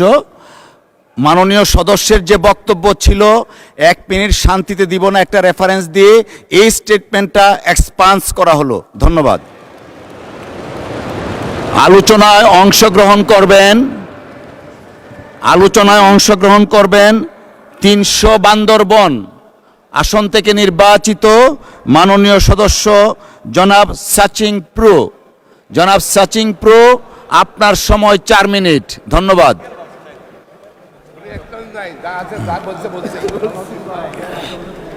মাননীয় স্পিকার, আমাকে সুন্দর দৃষ্টিতে দেখবেন, বিকজ আমার প্রনাউন্সিয়েশন বা আওয়াজ এই একটু কনফিউজিং বিষয়, আমার প্রবলেম আছে। আমি একজন বিএনপি কর্মী। ধন্যবাদ জানাচ্ছি শহীদ রাষ্ট্রপতি জিয়া রহমানকে, পাশাপাশি মোহাম্মদ দেশনেত্রীকে, পাশাপাশি বর্তমান সংসদ নেতা, ওনাকে ধন্যবাদ দিয়ে খাটো করতে চাচ্ছি না, বিকজ আমরা আজকে এখানে, আমি এবং এখানে মাননীয় মন্ত্রী ট্রাইবাল, আমরা আসতে পেরেছি ডিউ টু তার ডাইনামিক ডিসিশনের জন্য আফটার লং ক্রাইসিস। বিকজ 2001 সাল থেকে 2026 সাল, সুদীর্ঘ 25 বছর পূর্বে আমার এই সংসদে আসার কথা, কিন্তু একটা 4 পার্টি অ্যালায়েন্সের যে ক্রাইসিসের জন্য আমি পরিস্থিতির শিকার হয়েছিলাম। হাউএভার আমি মনে করি আজকে এই মহান সংস্থায় আসতে পারা আমি নিজেকে ধন্যবাদ মনে করছি এবং মহান সংস্থায় যারা আছেন আমি সবাইকে সশ্রদ্ধ সালাম জানাচ্ছি। এবং মহামান্য রাষ্ট্রপতির ভাষণ যেটা আছে আমি শুধু ওটার ভিতরে কনসাই সীমাবদ্ধ থাকতে চাই। এটা দুর্ভাগ্য, আমি যেটা বই পড়লাম সেখানে খুব ছোটোভাবে কয়েকটা para is very shameful because ওনার কন্ট্রিবিউশন হিলট্রেক্সের ব্যাপারে আকাশচুম্বী ওনার কন্ট্রিবিউশন। সুতরাং এর সাথে যদি বলতে চাই ইতিহাস কথা বলে 1975 সালে এক ভাষণে বৃহত্তর পার্বত্য জলায় অশান্ত পরিবেশ সৃষ্টি হয় একটা দাম্ভিকতার শব্দের জন্য, এবং এমন একটা পরিস্থিতি সৃষ্টি হয় সেটা বেশি রিপিটেবল ছিল না। কিন্তু সিপাহী বিপ্লব, জনতার বিপ্লবের প্রতি ধূমকেতুর মতো আবির্ভাব হয় আমাদের রাষ্ট্রপতি জিয়া রহমান। এবং উনি আসার পরে যে কথাটা, তখন যে ক্রাইসিস ছিল, তখন আমার মামা বুদ্ধিজীবী ভেরি এক্সেন্ট বুদ্ধি, উনি বলতেন আমাকে যে রে we are going to be stranger in our homeland, ওটা বলতেন উনি। কিন্তু ওই যে জিয়ারম শাহ আসার পরে উনি ফার্স্ট যে সমস্ত ডিক্লারেশন দিয়েছেন সেটা হচ্ছে আপনারা জানেন আমরা বাংলাদেশি, অর্থাৎ বাংলাদেশে সকল জাতিসত্তাকে উনি স্বীকার করেছেন এবং স্বীকৃতি দিয়েছেন। এটা হচ্ছে চরম প্রাপ্তি। পাশাপাশি আজকে মহাসচিব মহোদয় নাই, ওনার যেটা সেই দিন চিটগংয়ে যে একটা সেমিনার হয়েছে ওখানে যেটা লেখা হয়েছে সকল জাতির সত্তার রূপকার শহীদ রাষ্ট্রপতি জিয়া রহমান চিটগংয়ে যেটা চিফ গেস্ট ছিলেন, এটা হওয়াতে সারা বাংলাদেশে এটাকে কন্টিনিউশন থাকা উচিত। এটা তো সবার ভাগ্য হয় না, উনিই তো করেছেন। এইটা তো একটা বাণী, এটা সবার জন্য কালে কালে যুগে যুগে এটা অ্যাকসেপ্টেবল সবার জন্য। তাই আমি মনে করি আজকে ট্রাইবাল কনভেনশন উনি করেছেন, ট্রাইবাল কালচার ইনস্টিটিউট উনি করেছেন, যেটা কথায় বলে if you want to kill a nation you kill his language, if you want to kill one's tradition you kill his, if you want to kill one's culture you kill his tradition and customary practices. কিন্তু উনি সকল জাতিসত্তাকে উনি স্বীকার করেছেন, স্বীকৃতি দিয়েছেন। আজকে এখানে স্টেট মিনিস্টার, এই যে স্টেট মিনিস্টার ট্রাইবাল মিনিস্টার আছেন 15-16 ওনার অংশগ্রহণ করেছেন ওখানে। আমরা culturally highly all over Bangladesh এটা দেখেছেন আপনারা, এবং এটাকে আমরা ধারণ করতে চাই। সুতরাং পাশাপাশি 31 দফা যেটা আছে, আমি মাননীয় প্রধানমন্ত্রী যেটা আমি অনুবাদ করেছি 11টায় 10টায় করেছি, আমি ওনাকে দিয়েছি। আমি সেরিমোনিয়ালি আমার এখানে অনারেবল স্পিকার আপনার অনুমতি সাপেক্ষ আগামীকে প্রত্যেক এখানে পার্লামেন্টারিকে আমি দিতে চাই, সেটা আগামীকালকে দিতে চাই। সুতরাং সব কিছু কথা হচ্ছে যে জিনিসটা হচ্ছে মাননীয় প্রধানমন্ত্রী সমূহ আমাদের কাছে highest priority. Honorable member, your time is extended for 4 minutes. Thank you. মাননীয় প্রধানমন্ত্রীর সিদ্ধান্ত সমূহ আমাদের সর্বাগ্রে, এখানে আনকোয়েশনেবল, এখানে কোনো কথা নেই। ইন এডিশন টু দ্যাট আমি কয়েকটা জিনিস পয়েন্ট আউট করতে চাই আপনাদের এখানে এখানে জ্ঞানী আছেন। একটা হচ্ছে পানির অপর নাম জীবন। সারা বিশ্বে 1/4 হচ্ছে পানি, 1/4 হচ্ছে ল্যান্ড, 3/4 হচ্ছে পানি। একটা অসীম একটা সৃষ্টিকর্তার একটা অপরূপ একটা সিদ্ধান্ত। সুতরাং হিলট্রেক্সে বান্দরবন শুধু না, হিলট্রেক্স যদি বলেন পানির যে ক্রাইসিস দিন দিন হচ্ছে, আমরা হয়তো 2-3 মিলিয়ন মানুষ আছি, নিচে যারা আছেন আমার চিটগং ডিস্ট্রিক্ট, আমার মাননীয় এখানে স্বরাষ্ট্রমন্ত্রী মহোদয় আছেন ওনার অংশ, এবং নোয়াখালী কিছু অংশ মিলে সাম ক্রোর পিপল আছে। যদি পানি দিন দিন কমতে থাকে তাহলে কি হবে, হিলট্রেক্সের পাশাপাশি নিচে যারা আছেন সবাই ক্ষতিগ্রস্ত হবে। সুতরাং আজকে আমার মন্ত্রী মহোদয় আছেন, আপনাকে স্পেশালি বলবো রাষ্ট্রীয়ভাবে এটাকে প্রিজার্ভেশন এক্সপার্ট যারা আছেন তাদেরকে দিয়ে হাউ টু মেনটেন ইট। বছরে 4টা মাস মতো বৃষ্টি হয়, 8 মাস তো বৃষ্টি হয় না। ওই নদী নালকে চুই যেগুলি আছে পানি সেটা দিয়েই তো হয়। সুতরাং এই জিনিসটা মনে হয় সেটা শুধু হিলট্রেক্সে না, অল ওভার বাংলাদেশ সেটা অ্যাকসেপ্টেবল। আপনি একটু স্পেশালি আসেন, ভিজিট করেন অল ওভার হিলট্রেক্স, আপনি স্পেশাল একটা টিম করেন, স্পেশালিস্ট জানেন, তাহলে আমার ভালো হয়। সেটা একটা। আরেকটা হচ্ছে পরিবেশ বান্ধব, পরিবেশ এনভায়রনমেন্ট। আজকে আমাদের স্টেট মিনিস্টার এখানে আছেন, ওই যে সড়কে আপনি গেছেন, আমি রিকোয়েস্ট করব আপনাদেরকে পরিবেশ বান্ধব পর্যটন শিল্প। আপনি মহিপাল থেকে ঢুকবেন এবং খাগড়াছড়ির আপনি আলুতলা দেখবেন, সাজেক দেখবেন, সেখান থেকে রাঙামাটি আসবেন, রাঙামাটিকে কাপ্তাই লেকে সমস্ত দৃশ্য দেখবেন, সেখান থেকে বান্দরবন দেখবেন, বান্দরবন থেকে সমস্ত ঘুরে ঘুরে লামালি কদম হয়ে কক্সবাজার হয়ে যান। এই রোডটা যদি ডেভেলপ করেন, পর্যটন বান্ধব 1/10 অংশ অঞ্চল সারা বাংলাদেশের জন্য একটা সম্পদ হবে এবং মহামিলন হবে সবার মধ্যে। তাহলে এটা সম্প্রীতির বন্ধন আরও বেশি মেলবন্ধন স্ট্রেংথেন হবে। তাহলে জীবন জীবিকা সমস্ত কিছু একটা ডেভেলপমেন্ট আসবে। এই জিনিসটা একটু ফেলে।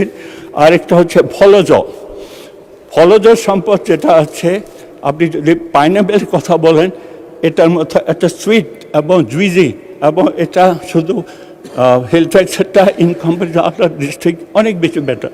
কলা, বাংলা কলা চিটগংয়ে ইউজ হয়, চম্পা কলা স্পেশালি সিলেট যায়। সুতরাং প্রিজার্ভেশনের ব্যবস্থা করে সেটাকে যদি এক্সপোর্ট ওরিয়েন্টেড করেন, তাহলে ডোমেস্টিক প্লাস এক্সপোর্টেবল হবে। তাছাড়া আপনি এই ন্যাড়া মাথার পাহাড়গুলি থাকবে না, সবাই আবাদ করবে, ভালো ফলন হবে, জীবন জীবিকা হবে, লাইফস্টাইল চেঞ্জ হবে, ইনফার্টি কমপ্লেক্স হয়ে যাবে। সুতরাং এই জিনিসগুলো একটু খেয়াল রাখবেন। আর আমি মনে করি আজকে রাষ্ট্রপতি, আমি সম্প্রীতির বান্দরবন যেটা বলা হয়, আমি বলবো আমি সার্চিং থ্রু ডিক্লেয়ারভাবে আছি। আমার এখানে 14টা জাতীয় সত্তা আছে, 2টা হাত 2 জায়গায়, একটা বাঙালি ভাইদের কাছে, এক বাইরে ভাইদের। সম্প্রীতির বন্ধন সম্প্রীতি রাখতে চাই, সবার একটা অনুভূতি। সবাইকে রিকোয়েস্ট করবো, আসেন বৃহত্তর পার্বত্যকে যেন আমরা সুন্দরভাবে দেখে এবং বান্দরবনকে যেন করে। আর এই যে কালচার ভাইকে তো যেতে বলেছি আমি, আপনি তো যাওয়ার কথা, নেক্সটে আসেন। আরেকটা হচ্ছে আমি রিকোয়েস্ট করবো, স্লোগান হচ্ছে বৃহত্তর পার্বত্যকে ভালোবাসুন, প্রকৃতিকে ভালোবাসুন, এটা বাংলাদেশের অংশ। We have no too ambitious dream. Thank you. Thank you mister সাচিং প্রো, থ্যাংক ইউ। আলোচনায় অংশগ্রহণ করবেন কুষ্টিয়া 1 আসন থেকে নির্বাচিত মাননীয় সদস্য জনাব রেজা আহমেদ। কুষ্টিয়া 1 আসন থেকে নির্বাচিত জনাব রেজা আহমেদ, আপনার সময় 4 মিনিট। ধন্যবাদ। মাননীয় স্পিকার, আমি একটু বাড়াই চাচ্ছি। আপনি গত 18 সাল থেকে আমার 42টা মামলা বিনা পয়সায় করেছেন। আজকে সংসদে আপনি আমার সময় একটু বাড়াই দেবেন, আমি আপনার কাছে কৃতজ্ঞ। মাননীয় স্পিকার, আপনাকে ধন্যবাদ আমাকে বক্তব্য দেওয়ার সুযোগ দেওয়ার জন্য। মাননীয় সদস্য, অনেক দিয়েছি, আজকে আর না, 4 মিনিট। ধন্যবাদ। মাননীয় স্পিকার, আমি প্রথমেই শ্রদ্ধার সাথে স্মরণ করি স্বাধীনতা ঘোষক, আমার দলের প্রতিষ্ঠাতা শহীদ রাষ্ট্রপতি জিয়ার। শ্রদ্ধার সাথে স্মরণ করি দেশমাতা, গণতন্ত্রের প্রতীক মরহুমা বেগম খালেদা জিয়াকে। আমি শ্রদ্ধার সাথে জানাতে চাই, যিনি আমাকে নমিনেশন দিয়ে এই সংসদে কথা বলার সুযোগ করে দিয়েছেন। মাননীয় স্পিকার, আমার একটি উপজেলা নিয়ে একটি সংসদীয় আসন। আমার উপজেলায় 42 কিলোমিটার বর্ডার, ভারতের 2টা জেলার বর্ডার। আমার উপজেলার 4টা ইউনিয়ন পদ্মার ধারে অবস্থিত। তার ভিতরে 2টি ইউনিয়ন কোনো রাস্তা নাই, কোনো পাকা রাস্তা নাই। আমি মাননীয় এলজিডি মন্ত্রী মহোদয় নাই, প্রতিমন্ত্রী মহোদয় আছেন, আমি তাকে অনুরোধ করব এই 2টি ইউনিয়নে অন্তত হেরিংমোড় রাস্তা করে দেওয়ার জন্য। ওখানে কাঁচা রাস্তা ছাড়া একটি হেরিংমোড় রাস্তাও নাই 2টি ইউনিয়নে, চিলমারি এবং রামকৃষ্ণপুর এবং চিলমারি ইউনিয়নের মানুষ। এখানে আমার রাজশাহীর সাথে আমার বর্ডার, তারা কুষ্টিয়া আসে না, তারা বাজার করতে যায় রাজশাহী, শুধু রাস্তার কারণে। বন্যার সময় টোটাল 2টা ইউনিয়ন আপনার পানিতে ভাসে, হ্যাঁ, পদ্মা পার হয়ে। এবং আপনার জেলাও আমার বর্ডার, লালপুর আমার বর্ডার। মাননীয় স্পিকার, আমি মাননীয় এলজিডি প্রতিমন্ত্রীকে অনুরোধ করব, যেহেতু মন্ত্রী মহোদয় নাই, এই দুই ইউনিয়নের কুষ্টিয়ার সঙ্গে দৌলতপুরের সঙ্গে হেডকোয়ার্টারের সঙ্গে যোগাযোগ ব্যবস্থার জন্য ভাগজোতের নিচে একটি ব্রিজ এবং সুকার ঘাটের নিচে একটি ব্রিজ স্থাপন করার জন্য আমি আকুল আবেদন করব। দৌলতপুরে 6 লক্ষ মানুষের বাস, 4,04,200 ভোটার, একটি 50 শয্যা বিশিষ্ট হাসপাতাল আছে। হাসপাতালের অবস্থা খারাপ না, তবে এখানে এত পরিমাণ ডেলি রুগী হয়, আপনার সেখানে এই হাসপাতালটি 100 শয্যা করার জন্য আমি মাননীয় স্বাস্থ্যমন্ত্রীকে অনুরোধ করব। তাছাড়া আমার ওই যে বললাম 42 কিলোমিটার বর্ডার, মুর্শিদাবাদ জেলার জলঙ্গি, নদিয়া জেলার করিমপুর, এই দুইটা ইন্ডিয়ান বর্ডার, এখান দিয়ে প্রচুর মাদক আসে, কিন্তু বিজেপির সংখ্যা তো কম, বিজেপির ক্যাম্প কম, বিজেপি মাঝে সাঝেই প্রচুর মাদক ধরে।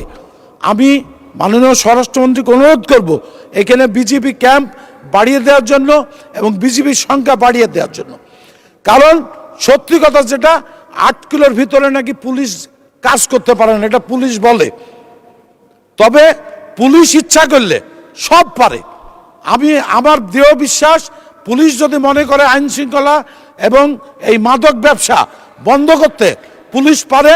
মাননীয় আমাদের এসপি মহোদয় অত্যন্ত সৎ। মাননীয় সদস্য আধা মিনিট ব্যয় করেছেন টাইম চাইতে, সেই আধা মিনিট আর 1 মিনিট 1.5 মিনিট বাড়ানো হলো, 1.5 মিনিট। ধন্যবাদ। 2 মিনিট মাননীয় স্পিকার আগেই বলেছে, আমি আপনার কাছে কৃতজ্ঞ।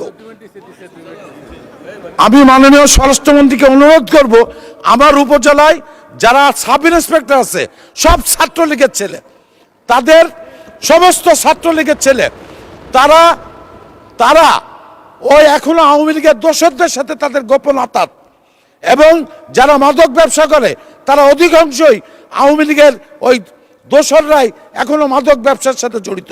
তাই এই ছাত্রলীগের সন্ত্রাসীদের অতি সত্বর আমার উপজেলা থানার থেকে প্রত্যাহার করার জন্য আমি আকুল আবেদন জানাচ্ছি মাননীয় স্বরাষ্ট্রমন্ত্রীকে। মাননীয় স্পিকার, বিশেষ করে যেহেতু বর্ডার অঞ্চল, আগেই বলেছি 42 কিলোমিটার বর্ডার, এখান থেকে অস্ত্রও আসে এবং গত নির্বাচনের আগে প্রচুর অস্ত্র এসছে এই বর্ডার দিয়ে। আমাকে ডিজিএফ এর ডিডি নিজে আমাকে দাওয়াত দিয়ে চা খাওয়ার জন্য সার্কুলারে ডেকে নিয়ে যে বলছে, আপনার বর্ডার দিয়ে প্রচুর অস্ত্র আসতেছে, একটু আপনার দল দিয়ে এগুলো একটু কন্ট্রোল করার চেষ্টা করেন। এইগুলি তবে বিজেপি প্রচুর চেষ্টা করে, আমি বিজেপির দোষ দেব না, তবে ওই যে ছাত্রলীগের পান্ডারা দারোগা, ওই দারোগারা এইসব করায়, তারা এখনো আওয়ামী লীগের ওই দোসরদের সাথে সম্পর্ক। আরেকটি কথা, আমি মাননীয় শিক্ষামন্ত্রী এখানে আছেন কিনা, গত আওয়ামী লীগের 16 বছর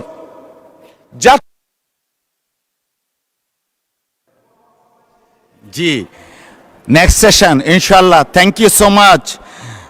বগুড়া 4 কি ব্যাপার মিস্টার শাহজাহান চৌধুরী, আপনি বারবার দাঁড়াচ্ছেন, কি বিষয়? Mister Shahjahan Chowdhury, program 15, mister Shahjahan Chowdhury. Speaker, আপনাকে অসংখ্য ধন্যবাদ। আমি আসলে বারবার দাঁড়াচ্ছি যে একটা ব্যথা নিয়ে। আজকে আমাদের চট্টগ্রামে নিউ মার্কেটের সাথে একটি কলেজ আছে, ওই কলেজে যেই নিউ মার্কেটে 36শে জুলাই 29শে জুলাই একটা মহাসমাবেশে বৈষম্য বিরোধী ছাত্র আন্দোলনে যারা আক্রমণ করেছিল, আজকে তারাই, যাদের নাম লিস্টে আছে, ফেসবুকে ছবিগুলা দেখবেন, যারা নিউ মার্কেটে আক্রমণ করেছে তারাই আজকে সিটি কলেজে একটি ছাত্র সংগঠন, অর্থাৎ সেইখানে সাধারণ ছাত্রদের একটি সমাবেশে ওই সশস্ত্র সন্ত্রাসীরা আক্রমণ করে শুধু একটা পিকচারকে নিয়ে, এবং একজনের পা কর্তন করে ফেলেছে মাননীয় স্পিকার। তাই আমাদের মাননীয় স্বরাষ্ট্রমন্ত্রী এখানে আছেন, এই অবস্থায় চট্টগ্রামে এখনও তাদের নামে মামলাও আছে। এই সমস্ত ছেলেদের ব্যাপারে এই যে একটি ঘটনা অশান্ত সৃষ্টি করার জন্য, চট্টগ্রামের শান্ত পরিবেশকে অশান্ত করার জন্য সিটি কলেজের নামদারি পার্শ্ববর্তী এলাকার অস্ত্রধারীরা যাদের নামে মামলা আছে তারা যে সাধারণ ছাত্রদের উপর আক্রমণ করে একটি পা কেটে নিল, এই ব্যাপারে আপনার দৃষ্টি আকর্ষণ করছি এবং মাননীয় স্বরাষ্ট্রমন্ত্রী মহোদয় এইখানে আছেন, এই বিষয়টা মাননীয় সদস্য বিশেষভাবে দেখার জন্য মাননীয় আমি সদস্য অনুরোধ আপনি করছি, এই মাননীয় ব্যাপারে স্পিকার, যথাযথ আপনাকে নিয়মে নোটিশ অসংখ্য দেন, ধন্যবাদ। তখন মাননীয় স্বরাষ্ট্রমন্ত্রী জবাব দিবেন। Thank you. আলোচনায় অংশ কিছু বলবেন? আমি শুধু মাননীয় স্পিকার, আপনাকে ধন্যবাদ। মাননীয় স্পিকার, আপনি যেহেতু মাননীয় সংসদ সদস্যকে ফ্লোর দিয়েছেন, কারেন্ট ইস্যুস নিয়ে কথা বলেছে, কোন বিধিতে দিয়েছেন অবশ্যই জানি না। তো যেহেতু একটা আমাদের উপরে একটা ব্লেম চাপানোর বিষয় হয়েছে রাজনৈতিক দল হিসেবে, আমার কাছে কারেন্ট নিউজ তো মাননীয় স্পিকার স্বরাষ্ট্রমন্ত্রী হিসাবে আসে বিভিন্ন ইন্টেলিজেন্স রিপোর্ট থেকে। আমি এটুকু জানি চট্টগ্রামে একটা আজকে এরকম ঘটনা হয়েছে, ইন বিটুইন ছাত্র শিবির এবং ছাত্রদল, এইভাবে একটা নিউজ বেরিয়েছে। প্রকৃত ঘটনা জানতে গেলে আমার একটু সময় লাগবে, আমি প্রয়োজনে সেটার উপরে 300 বিধিতে বিবৃতিও দিতে পারবো। তবে একতরফাভাবে ব্লেম আমি যেমন দিতে চাই না, মানে সদস্যরও উচিত নয় কোনো ইনকোয়ারি ছাড়া একটা রাজনৈতিক দলের উপরে আক্রমণ হয়েছে ইত্যাদি। তা আমি মনে করি উনি নোটিশ দিলেও আমি বলবো যে আমাকে সময় দিতে হবে, আমি 300 বিধিতে বিবৃতি দেব। আর আমি অনুরোধ করব কোনো তদন্ত ছাড়া অতীতের কালচার মতো এক পক্ষ আরেক পক্ষকে দোষারোপ না করি। আমরা যদি এরকম কোনো ঘটনা হয় সেটা অবশ্যই থানায় মামলা দায়ের করতে হবে, যথাযথ তদন্ত হবে এবং সুষ্ঠুভাবে সেটা তদন্ত প্রক্রিয়া চলবে। তো ইনকোয়ারির আগেই যদি আমরা পরস্পরকে দোষারোপ করি, এই কালচার থেকে আমরা বেরিয়ে যাই। ধন্যবাদ স্পিকার। ধন্যবাদ মাননীয় স্বরাষ্ট্রমন্ত্রী। মাননীয় সদস্য বসুন।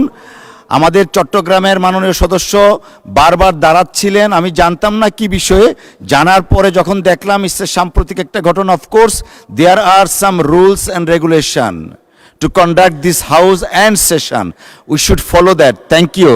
আলোচনায় অংশগ্রহণ করবেন বগুড়া 4 আসন থেকে নির্বাচিত মাননীয় সদস্য জনাব মুশাররফ হোসেন। আপনার সময় 4 মিনিট। ধন্যবাদ। মাননীয় স্পিকার, খুব অল্প সময় মাননীয় স্পিকার আপনার কাছে সময় আবেদন করেই আমার বক্তব্য শুরু করছি। প্রথমে শুরু করছি আমাদের মহান স্বাধীনতা ঘোষক শহীদ রাষ্ট্রপতি জিয়াউর রহমান, আমাদের প্রিয় নেত্রী দেশনেত্রী বেগম খালেদা জিয়া, আমাদের জাতীয় সংসদের বর্তমান মাননীয় প্রধানমন্ত্রী, বগুড়ার কৃতি সন্তান শহীদ রাষ্ট্রপতি জিয়াউর রহমান এবং বেগম খালেদা জিয়ার সন্তান জনাব তারেক রহমানকে ধন্যবাদ জানাই মাননীয় স্পিকার। মাননীয় স্পিকার, এটা আমার সেকেন্ড টাইম জাতীয় সংসদে এসেছি মাননীয় স্পিকার। আমি বলতে চাই বাংলাদেশের ইতিহাসে this is the red letter day of my life and our nation, because 2018 সালে 30শে ডিসেম্বর যে নির্বাচন হয়েছে, সেই নির্বাচনে বাংলাদেশের সর্বোচ্চ সংখ্যক ক্যাজুয়ালিটি ঘটেছে এবং অনেক মানুষ 2018 সালে 30শে ডিসেম্বর মারা গিয়েছিল, হতাহত হয়েছিল। সেই নির্বাচনে বাংলাদেশের 6 জন এমপির ভিতর আমি একজন এমপি হিসাবে নির্বাচিত হয়েছিলাম। আমার নির্বাচনী এলাকায় কাহালু নন্দীগ্রাম 39, বগুড়া 4-এ সেই নির্বাচনের দিন ভোট চুরি করতে গিয়ে আওয়ামী লীগ এবং যুবলীগের 2 জন ভোট চুরি করতে গিয়েছিল ভোট কেন্দ্রে। তাদেরকে সাধারণ জনতা ধরে ধোলাই দেওয়ার পরে তারা কিন্তু মৃত্যুবরণ করেছিল। হোক সে জাতির যে বর্ণের, আমি তার বিদায়ী আত্মার মাগফিরাত কামনা করছি।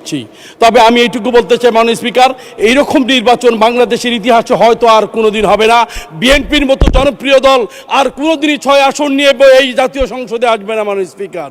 মাননীয় স্পিকার, আপনাকে বলতে চাই যে আজকে আমরা যেই মহান সংসদে দাঁড়িয়ে কথা বলছি মাননীয় স্পিকার, আজকের এই জাতীয় সংসদে দাঁড়িয়ে কথা বলছি এই নির্যাতন নিপীড়িত জনপদের যে অংশ হিসাবে বাংলাদেশ জাতীয়তাবাদী দল বিএনপির যতটা নির্যাতন, গুম, অত্যাচার এবং হয়রানির শিকার হয়েছে, এভাবে অন্য দলগুলো কম হয়েছে। আমার পার্টির সম্মানিত চেয়ারম্যান জনাব তারেক রহমান এবং তার ভাই আরাফাত রহমান কোকো এখানে 111-এর টর্চার সহ্য করতে না পারে দেশের বাহিরে গিয়েছিল। দেশ থেকে ফিরে এসে বিদেশ থেকে ফিরবে যে মানুষ সুস্থ জীবন নিয়ে, কিন্তু সে মানুষ আর সুস্থ জীবন নিয়ে ফিরতে পারে নাই, ফিরতে হয়েছে তাকে কফিনে মুড়ে বাংলাদেশের।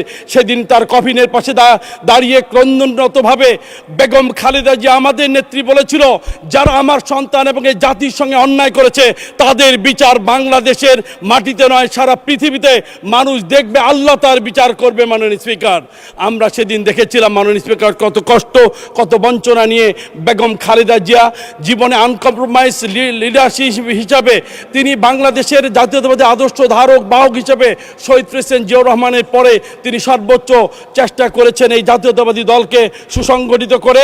তিনি বলেছিল যে কারো সঙ্গে সাম্য আর সবার সঙ্গে সাম্য নিয়ে আমি রাজনীতি করতে চাই, আমি কোথাও বিভাজন সৃষ্টি করতে চাই না।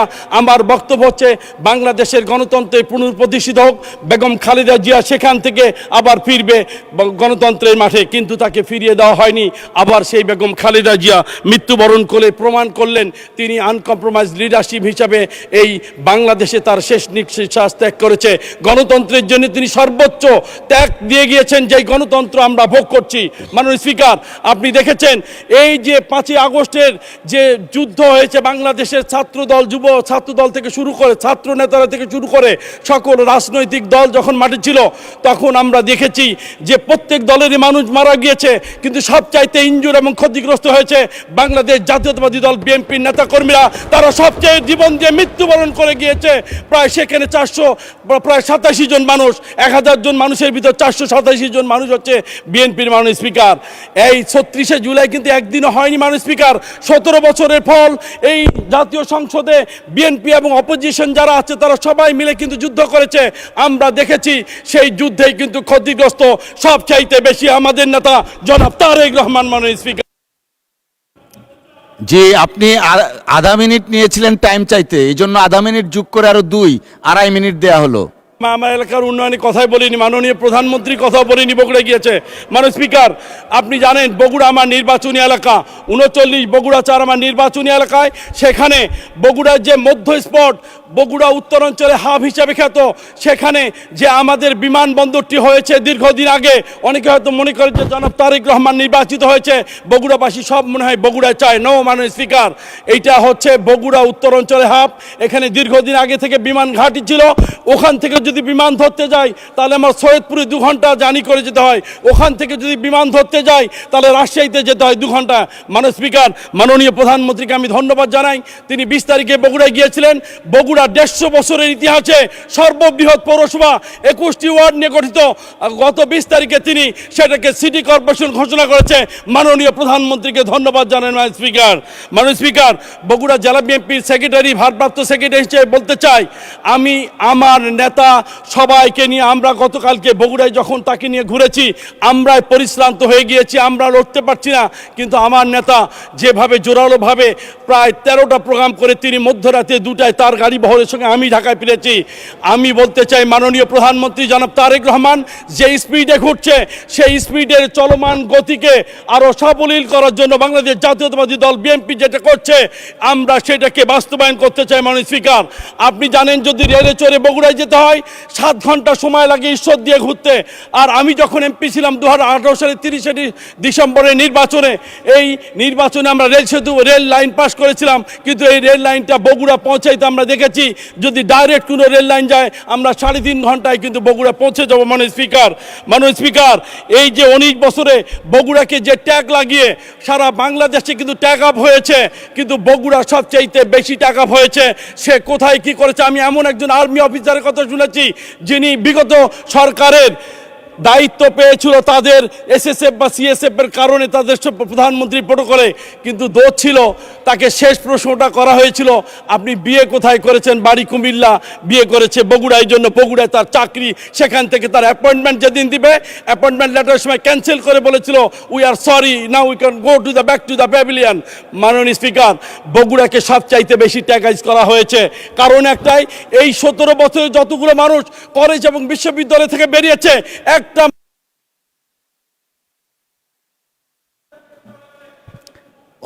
অসংখ্য ধন্যবাদ মাননীয় সদস্য। মাননীয় সদস্যবৃন্দ, সংসদের বৈঠক 9 বৈশাখ 1433, 22 এপ্রিল 2026 তারিখ রোজ বুধবার বিকাল 3 ঘটিকা পর্যন্ত মুলতবি করা হলো। আপনাদের সহযোগিতার জন্য আন্তরিক ধন্যবাদ। বাংলাদেশ জিন্দাবাদ। আসসালামু আলাইকুম।